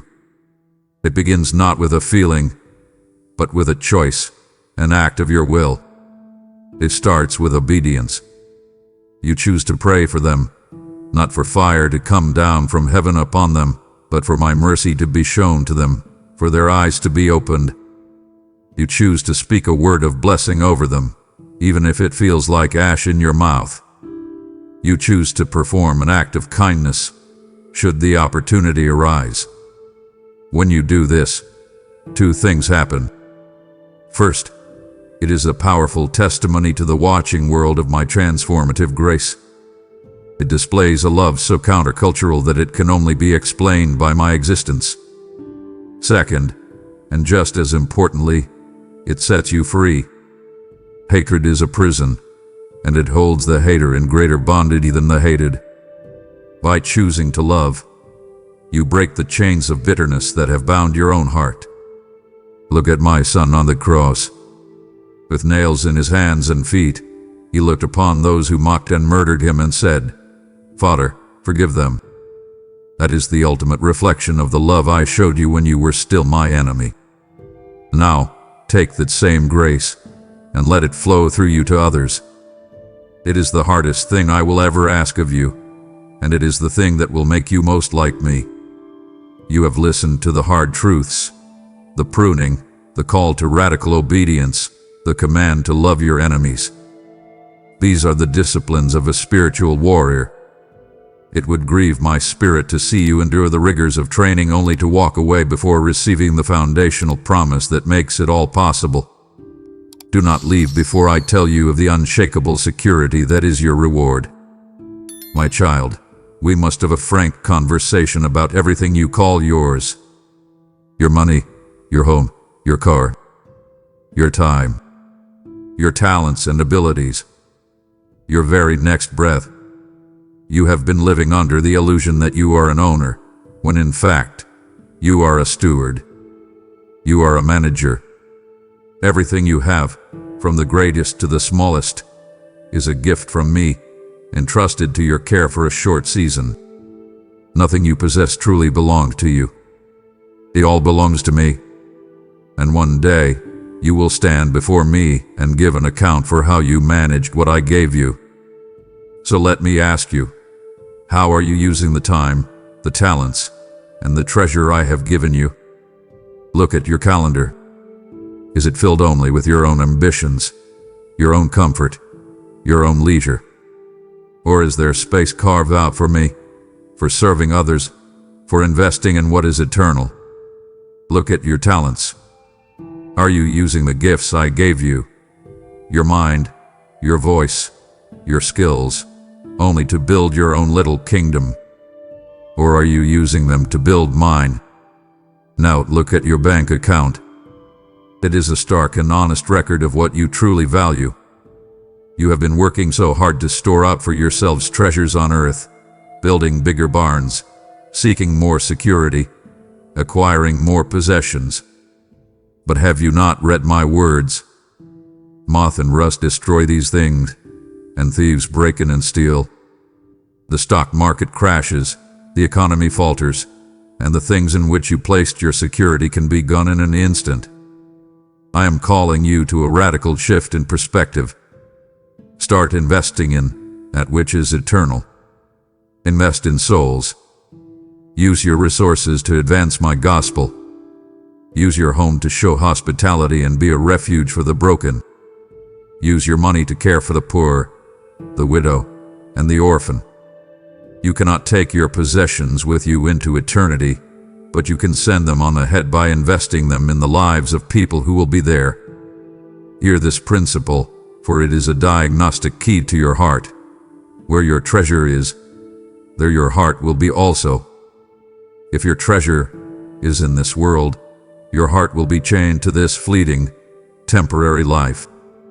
But if your treasure is in heaven, your heart will be free, fixed on what is lasting and true. This is not a call to a life of poverty, but to a life of purpose. I may bless you with great resources, but they are not for you to consume upon yourself.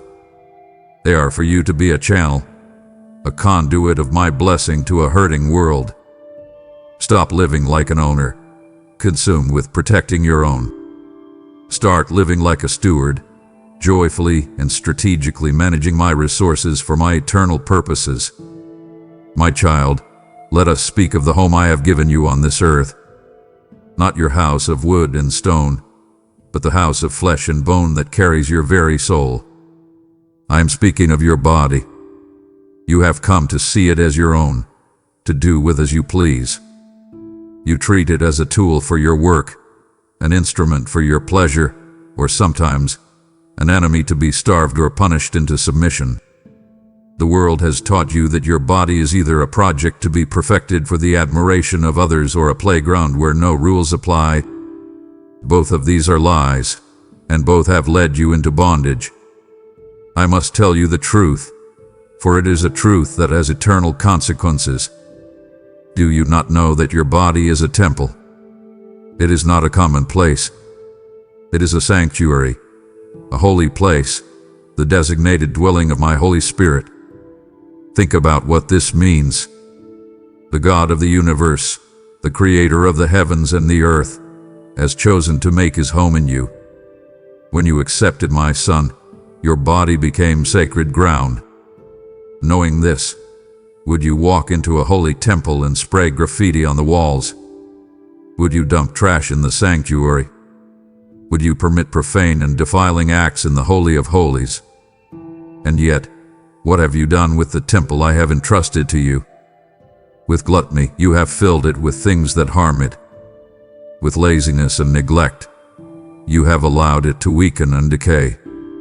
With sexual sin, with the images you look at in secret, with the lust you entertain in your mind, with the acts you perform outside of the covenant I designed, you have profoundly defiled my dwelling place. And with vanity, you have become obsessed with the outward appearance of the temple, worshiping the building instead of the God who resides within. This is not a matter of trivial rules. This is a matter of reverence. You were bought at a price. Do you understand the weight of those words? The price was the physical body of my Son, Jesus. His body was broken, scourged, and pierced so that your body could be redeemed, cleansed, and made holy. You do not belong to yourself anymore. Therefore, I command you to honor me with your body. Present your body to me every single day as a living sacrifice, holy and pleasing to me. This is your true and proper worship. When you choose to eat fruit that nourishes you, you are worshiping. When you choose to get the rest your body needs, you are worshiping. When you choose to flee from sexual immorality and keep yourself pure, you are worshiping. This is not about vanity or legalism. It is about stewardship. You are caring for the temple not out of pride, but out of profound reverence for the holy guest who resides within you. What you do in your body and to your body matters for all eternity. It is the vessel through which my light is meant to shine in a dark world. Keep your temple clean. You now understand that your body is a temple, bought at an infinite price. If your heart now burns with gratitude for this truth, know that I am inviting you to help rescue other temples that are still in darkness, to build my spiritual house with living stones. Every seed you sow into this ministry becomes a brick in an eternal sanctuary, a light for a soul who does not yet know they are my sacred dwelling. This is your moment to prove me, for I have commanded you to test me now in this. Bring your gift into my storehouse. Watch as I throw open the floodgates of heaven and pour out a blessing so great, you will not have room enough to store it. Therefore, honor the price that was paid for you. Build my kingdom now through super thanks. Membership. We're the sacred link below. We must now confront the most unruly, powerful, and often destructive member of your body, your tongue. You have profoundly underestimated its power. In that small muscle lies the very power of life and death. With it, you can build up or you can tear down. With it, you can bless or you can curse. And if you are honest, you will admit that you have used it for both, but too often for the latter. Your words, spoken so carelessly, have left a trail of wounds in your wake. The sharp, critical word you launched at your spouse in a moment of anger. The juicy piece of gossip you shared about a friend disguised as concern. The constant stream of complaints about your job, your health, your life, that has poisoned the atmosphere of your home. The subtle slander you spoke against a brother or sister to make yourself look better.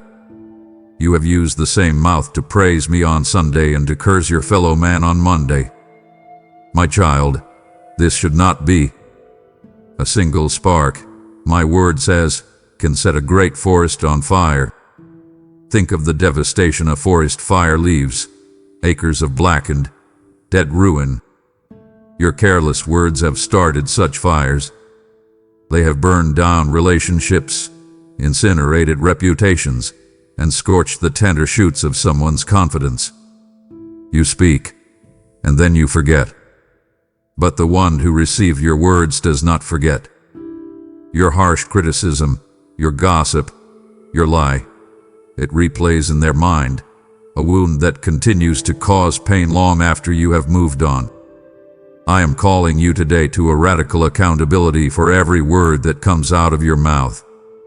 Let no unwholesome talk, No gossip, no slander, no filth, no negativity come out of your mouth, but only what is helpful for building others up according to their needs, that it may benefit those who listen.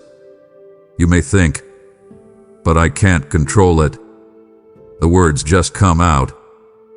That is because you are trying to solve the wrong problem. The problem is not your tongue. The problem is your heart. For out of the abundance of the heart, the mouth speaks. The words you speak are simply an overflow of what is filling your heart.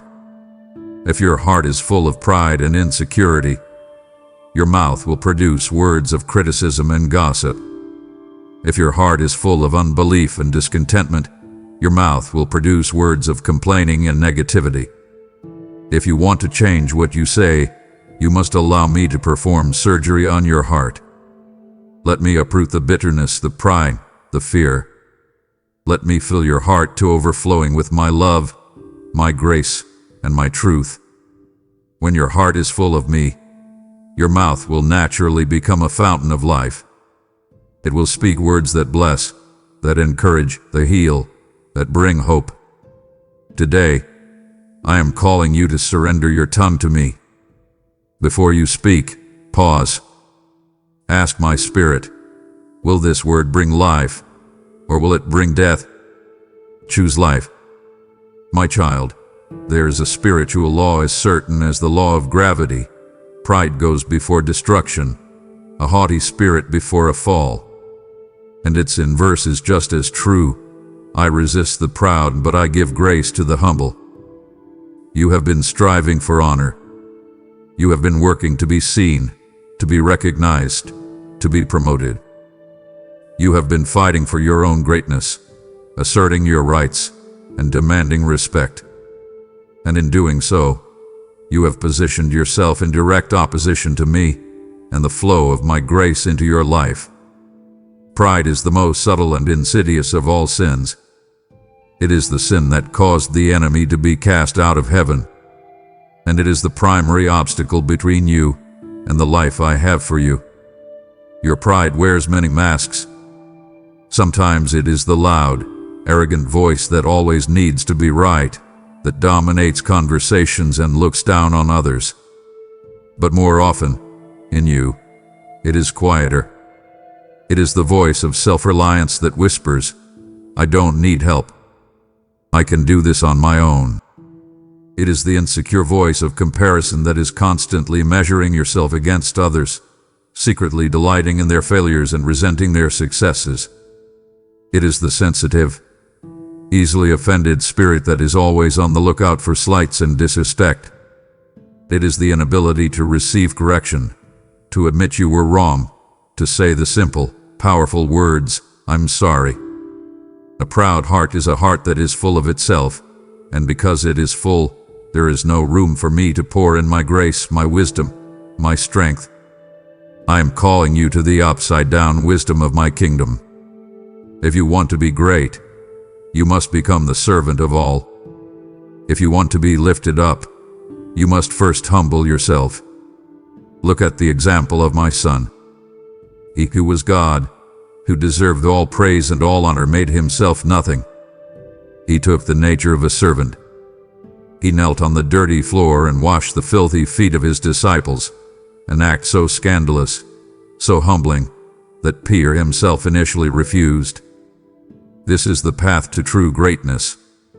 It is the path of acknowledging your complete and utter dependence on me for every single breath you take. It is the path of esteeming others as better than yourself.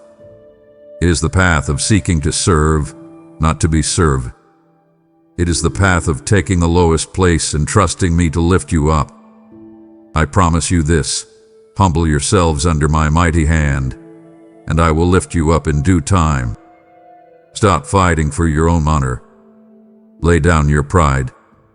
Empty yourself of yourself. Come to me as a servant, and I will honor you as a son. Wash the feet of others. It is in the downward path of humility that you will find the upward path of true honor and abundant grace. You have confused my joy with the world's happiness, and this confusion has left you spiritually anemic. The world's happiness is a fleeting emotion, completely dependent on your circumstances. When things are going your way, you feel happy. When they are not, your happiness evaporates. It is as shallow and unreliable as a puddle that appears after a rainstorm and disappears as soon as the sun comes out. You have been chasing this kind of happiness, arranging your life in a desperate attempt to keep your circumstances pleasant, and you are exhausted and constantly disappointed because life is not always pleasant. The result is a joyless, up and down Christian life, and this grieves my heart. I have not called you to happiness. I have called you to joy. My joy is not an emotion. It is a fruit of the Spirit. It is not manufactured by you. It is produced in you by my Spirit as you abide in me. It is a deep, settled, unshakable reality that is not dependent on your circumstances at all. My joy is not the absence of trouble, but the profound and certain knowledge of my presence in the midst of trouble. It is the artesian well deep within your spirit that continues to bubble up with living water even when your life feels like a barren desert. It is the anchor that holds your soul steady in the fiercest of storms. This deep-seated joy is your birthright as my child, but you have been trading it for the cheap counterfeit of worldly happiness. The joy of the Lord is your strength. Do you understand what this means? It is the spiritual fuel that enables you to persevere when your emotions are screaming at you to give up. It is the quiet confidence in my goodness that allows you to face a terrifying future without fear. It is the supernatural gladness that confounds the world and silences the enemy. How do you access it? You must choose it. I command you in my word, rejoice in the Lord always. I will say it again, rejoice. This is not a suggestion to be followed only when you feel like it.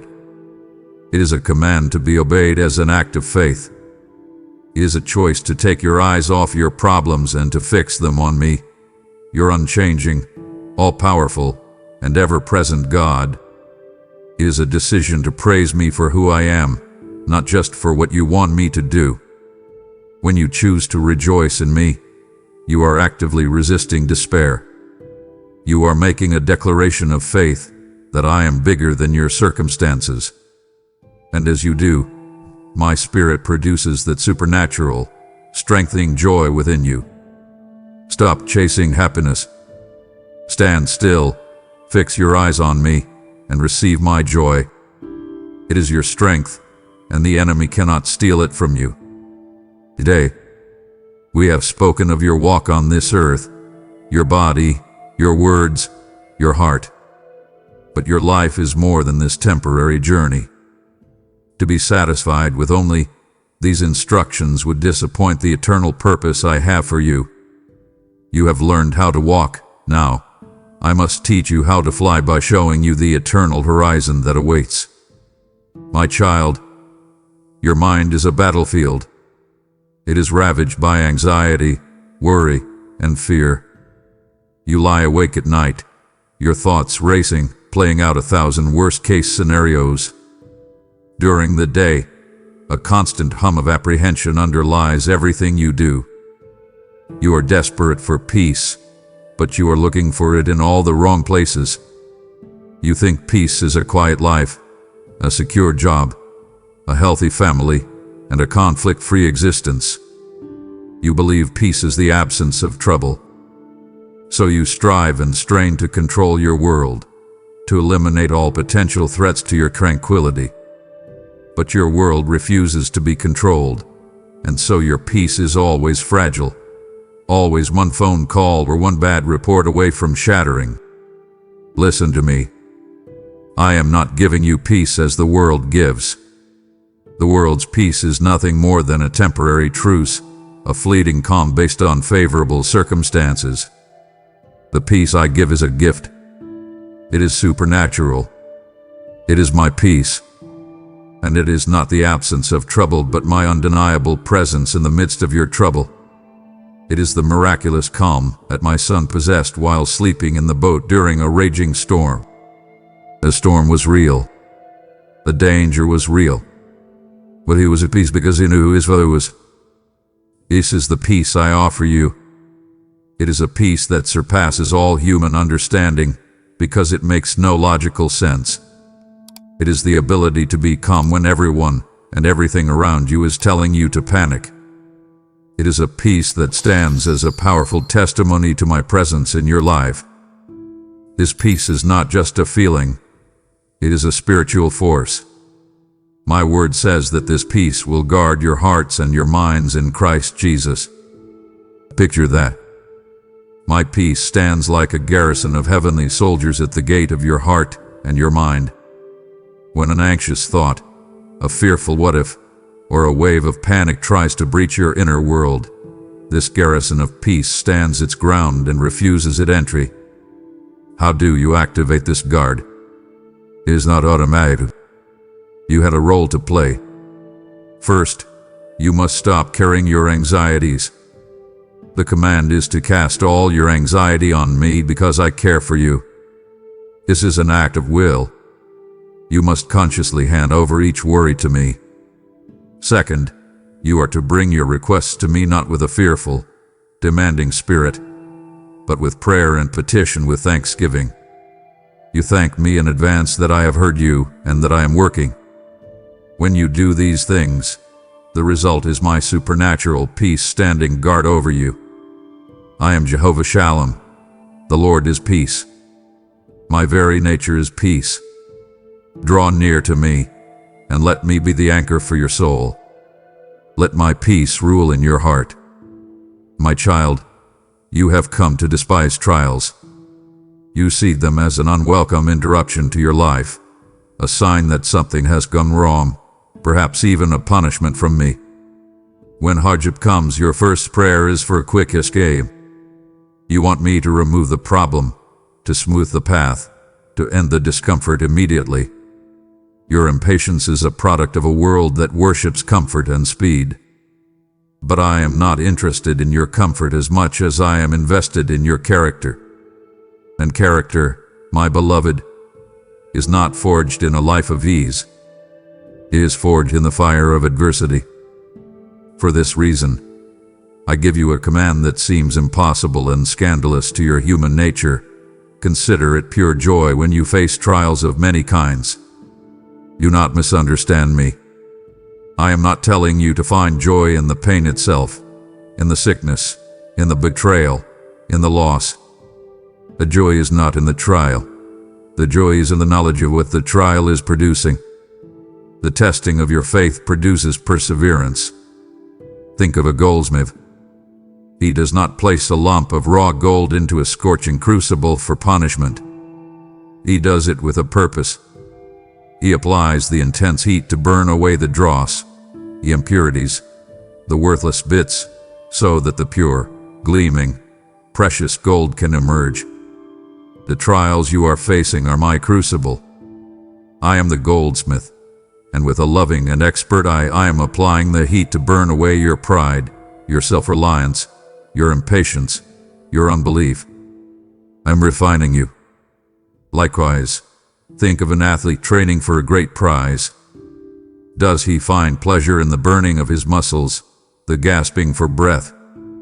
No, but he finds joy in the knowledge that every moment of strain is building the strength and endurance he will need to win. Your trials are your spiritual training ground. The ultimate purpose of this process is for you to become mature and complete, not lacking anything. I am developing in you the character of my Son, Jesus. He learned obedience through the things he suffered. In the same way, your character is being shaped into his likeness through the resistance you face. So I urge you, let perseverance finish its work. Do not try to short-circuit the process. Do not bail out of the trial prematurely. Endure. Stand firm. Cling to me. And do not grow weary in doing good, for at the proper time, you will reap a harvest if you do not give up. I know it is difficult. I know you are tired. But be patient, for I am patient with you. I see the finished product. I see the Christ-like character, the unshakable faith, the profound maturity that is being formed in you.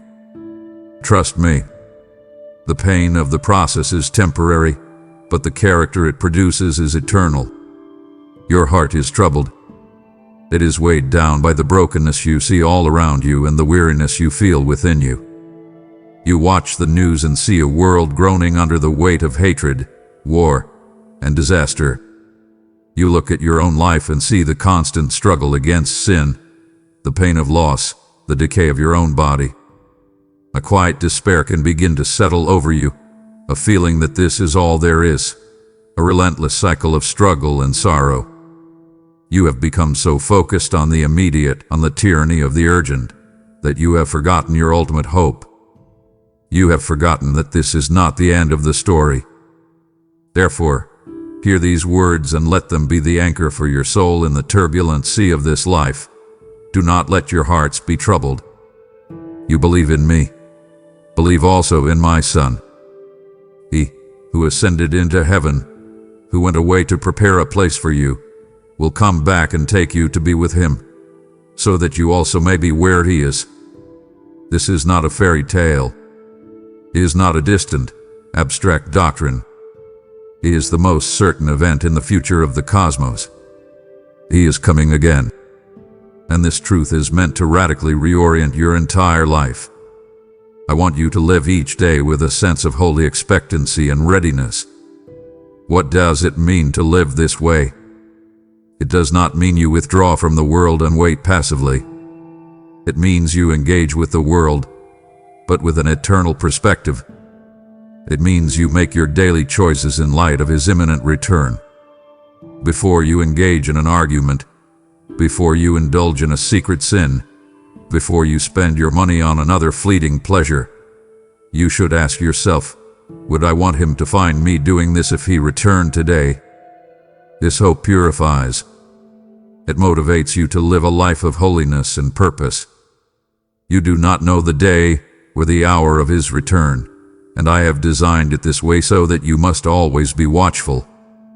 You must live in a state of readiness, like a bride joyfully and expectantly waiting for her bridegroom. This blessed hope is what will keep you steady when the world around you is shaking. It is what gives you the strength to endure suffering, knowing that this present, momentary affliction is not worth comparing with the glory that will be revealed in you. It is the ultimate answer to the fear of death. For my children, death is not a final destination. It is merely a doorway into my presence, to await that glorious day. So lift your head, my child. Your redemption is drawing near. He is coming again in glory, and his kingdom will have no end. Live in light of that truth. It is appointed for every person to die once, and after that to face judgment. This is a sober and unavoidable reality. There is a day coming when all of history will culminate in a final accounting. All will stand before me, and every deed, every word, every secret thought will be brought into the light. The books will be opened. For those who have rejected me, who have lived their lives as their own God, it will be a day of terror, a day of righteous and just condemnation. This truth should fill you with a holy urgency to share my message of reconciliation with those who are lost. But for you, my child, for you who have placed your faith in my Son, the day will be profoundly different. I need you to grasp this truth so deeply that it drives all fear from your heart. For those who are in Christ Jesus, there is no condemnation. Do you understand? Dear, the moment you placed your faith in him, a great exchange took place. He took upon himself the full, unmitigated wrath that your sins deserve. And he, in turn, clothed you in his own perfect righteousness. So when you stand before me on that final day, I will not see your flawed record. I will see the flawless record of my own beloved Son. The verdict for you is already in, not guilty. The case is closed forever. My mercy has triumphed over judgment. However, do not let this glorious truth lead you to a casual or careless life. Do not take my grace for granted. My forgiveness is free, but it was not cheap. It cost the very life of my son. Your response to such a lavish gift should not be to presume upon it, but to live a life worthy of the calling you have received. You are not saved by your good works, but you were saved for good works. Your obedience and your pursuit of holiness do not keep you saved, but they are the beautiful and necessary evidence that you are saved.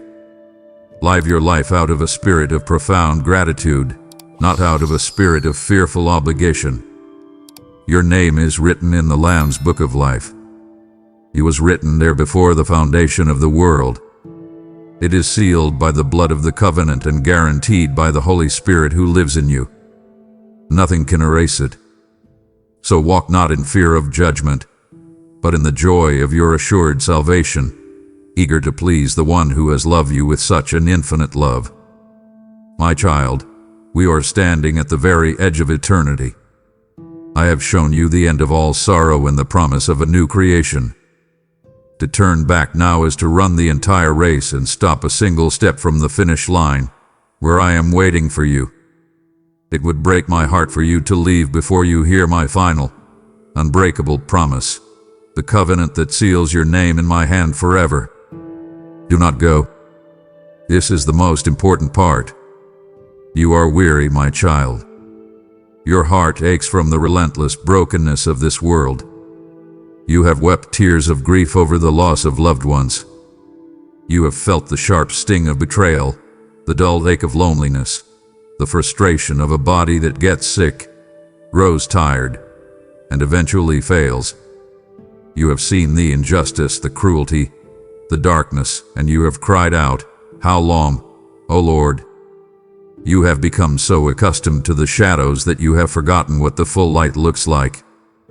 I want you to lift your eyes from your present suffering and let me give you a glimpse of the glorious reality that awaits you. This is not the end. The final chapter has not yet been written, and it is more wonderful than you can imagine. Behold, I am making everything new. Not just patching up the old, but a complete and total recreation. The former things, the very memory of sin, sorrow, and suffering, will pass away. On that day, I will wipe every tear from your eyes. Think of that, my beloved. The most intimate, tender act of a loving Father. Every tear you have ever shed, tears of pain, of grief, of frustration, I will personally wipe them away, and they will be no more. The curse will be broken forever. Sickness will be a forgotten memory.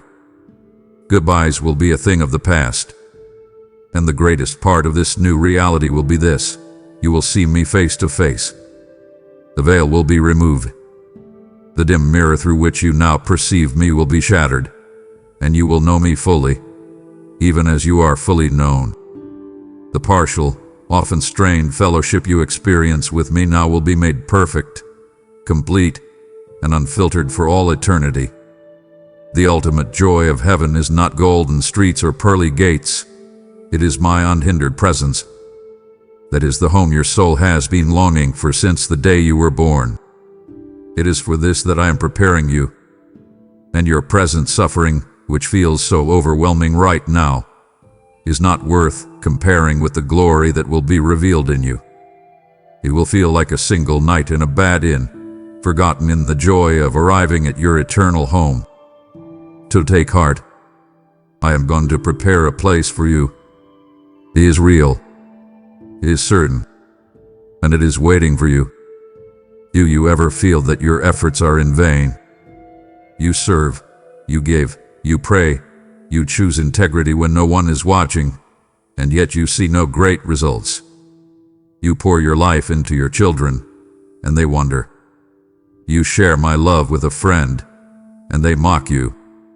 You give generously, and you still face financial struggles. In these moments, you are tempted to become discouraged, to believe the lie that your small acts of faithfulness do not matter in the grand scheme of things. Today, I want to pull back the curtain and show you the truth from my perspective. Nothing you do for me, out of a heart of love and faithfulness, is ever in vain. Not one single act is wasted. I see you. The world may not see you. The world rewards the loud, the visible, the successful. But I see the heart. I see every secret act of kindness you have performed, the one no one else knew about. I have recorded every silent prayer you have whispered in the night. I have honored every sacrifice you have made, every time you chose the harder path of obedience over the easier path of compromise. I see the mother, patiently teaching her child about me, even when she is exhausted. I see the employee, refusing to cut corners, even when it costs him a promotion. I see the friend, choosing to speak truth in love, even at the risk of the friendship. These are the things that are precious in my sight. And you must understand this crucial principle of my kingdom. You will be rewarded not based on the apparent success of your work, but on the faithfulness of your heart. You are not responsible for the results. You are only responsible for your obedience. You are called to plant and water the seeds of faithfulness. I am the one who brings the growth, in my own time and in my own way. Lay up for yourselves treasures in heaven. The applause of man is fleeting and worthless. The accumulation of earthly wealth is a fool's errand. But every act of faithful service to me is an eternal treasure, a deposit being made in your heavenly account, a treasure that can never be stolen or decay. And on that day, when you stand before me, the size of your ministry or the fame of your name will mean nothing. All that will matter is your faithfulness. And the greatest reward you could ever imagine will be to hear these words from my own lips. Well done, good and faithful servant. You have been faithful with a few things. I will put you in charge of many things. Come and share your master's happiness. Lie for these words, my child. They are the only ones that matter. My child, I see how the constant presence of evil in this world wears on your soul. You look at the headlines and see war, hatred, and cruelty, and your heart cries out for justice. You look within your own heart and fight the same battles against temptation again and again, and you grow weary, sometimes wondering if true victory is even possible. The voice of the accuser is relentless, whispering lies of your weakness and pointing to the apparent strength of darkness in the world. He wants you to believe that the struggle is endless and the outcome is in doubt. But you are looking at the present battle with earthly eyes, and you are forgetting the outcome of the war, which has already been decided. The victory over sin, death, and the enemy was won decisively and for all time on the cross. When my son declared, "It is finished," it was not a cry of defeat. It was a roar of eternal triumph. He disarmed the principalities and powers of darkness. The enemy's primary weapon, death, was destroyed. His claim on you, sin, was paid for in full. He is a defeated foe. The struggle you experience now is not the sign of a war in doubt. It is the desperate, final thrashing of an enemy who knows his time is short and his doom is certain. He is, as my word says, a roaring lion seeking whom he may devour. But he is a lion on a leash, and I hold the leash. He cannot touch you outside of my sovereign permission, and even the trials he brings, I will turn for your good. The battle you are in is real, but you must shift your perspective. You are not fighting for victory. You are fighting from victory. You are not a desperate soldier hoping to win. You are an occupying force, enforcing a peace that has already been legally established by the blood of your king. The time is coming, and it is drawing near, when this present struggle will cease forever. The enemy who deceives the world, along with all who have followed him, will be thrown into the lake of fire. This is not an act of cruelty. It is the final, necessary, and just quarantine of evil, so that it can never again touch or defile my new creation. On that day, sin, death, and darkness will be no more. Imagine it, my child. A world with no more fear, no more light, no more pain, no more tears. A world where all of creation, which now groans in bondage to decay, will be liberated into glorious freedom. This is not a dream, it is your certain future. So when the battle feels overwhelming, remember this. The struggle you feel now is temporary, but the victory is eternal. The darkness has a deadline, and I have promised that soon I will crush Satan under your feet. Stand firm. The light has already overcome the darkness, and the darkness can never, ever extinguish it. My child, we have come to the end of this long and necessary conversation.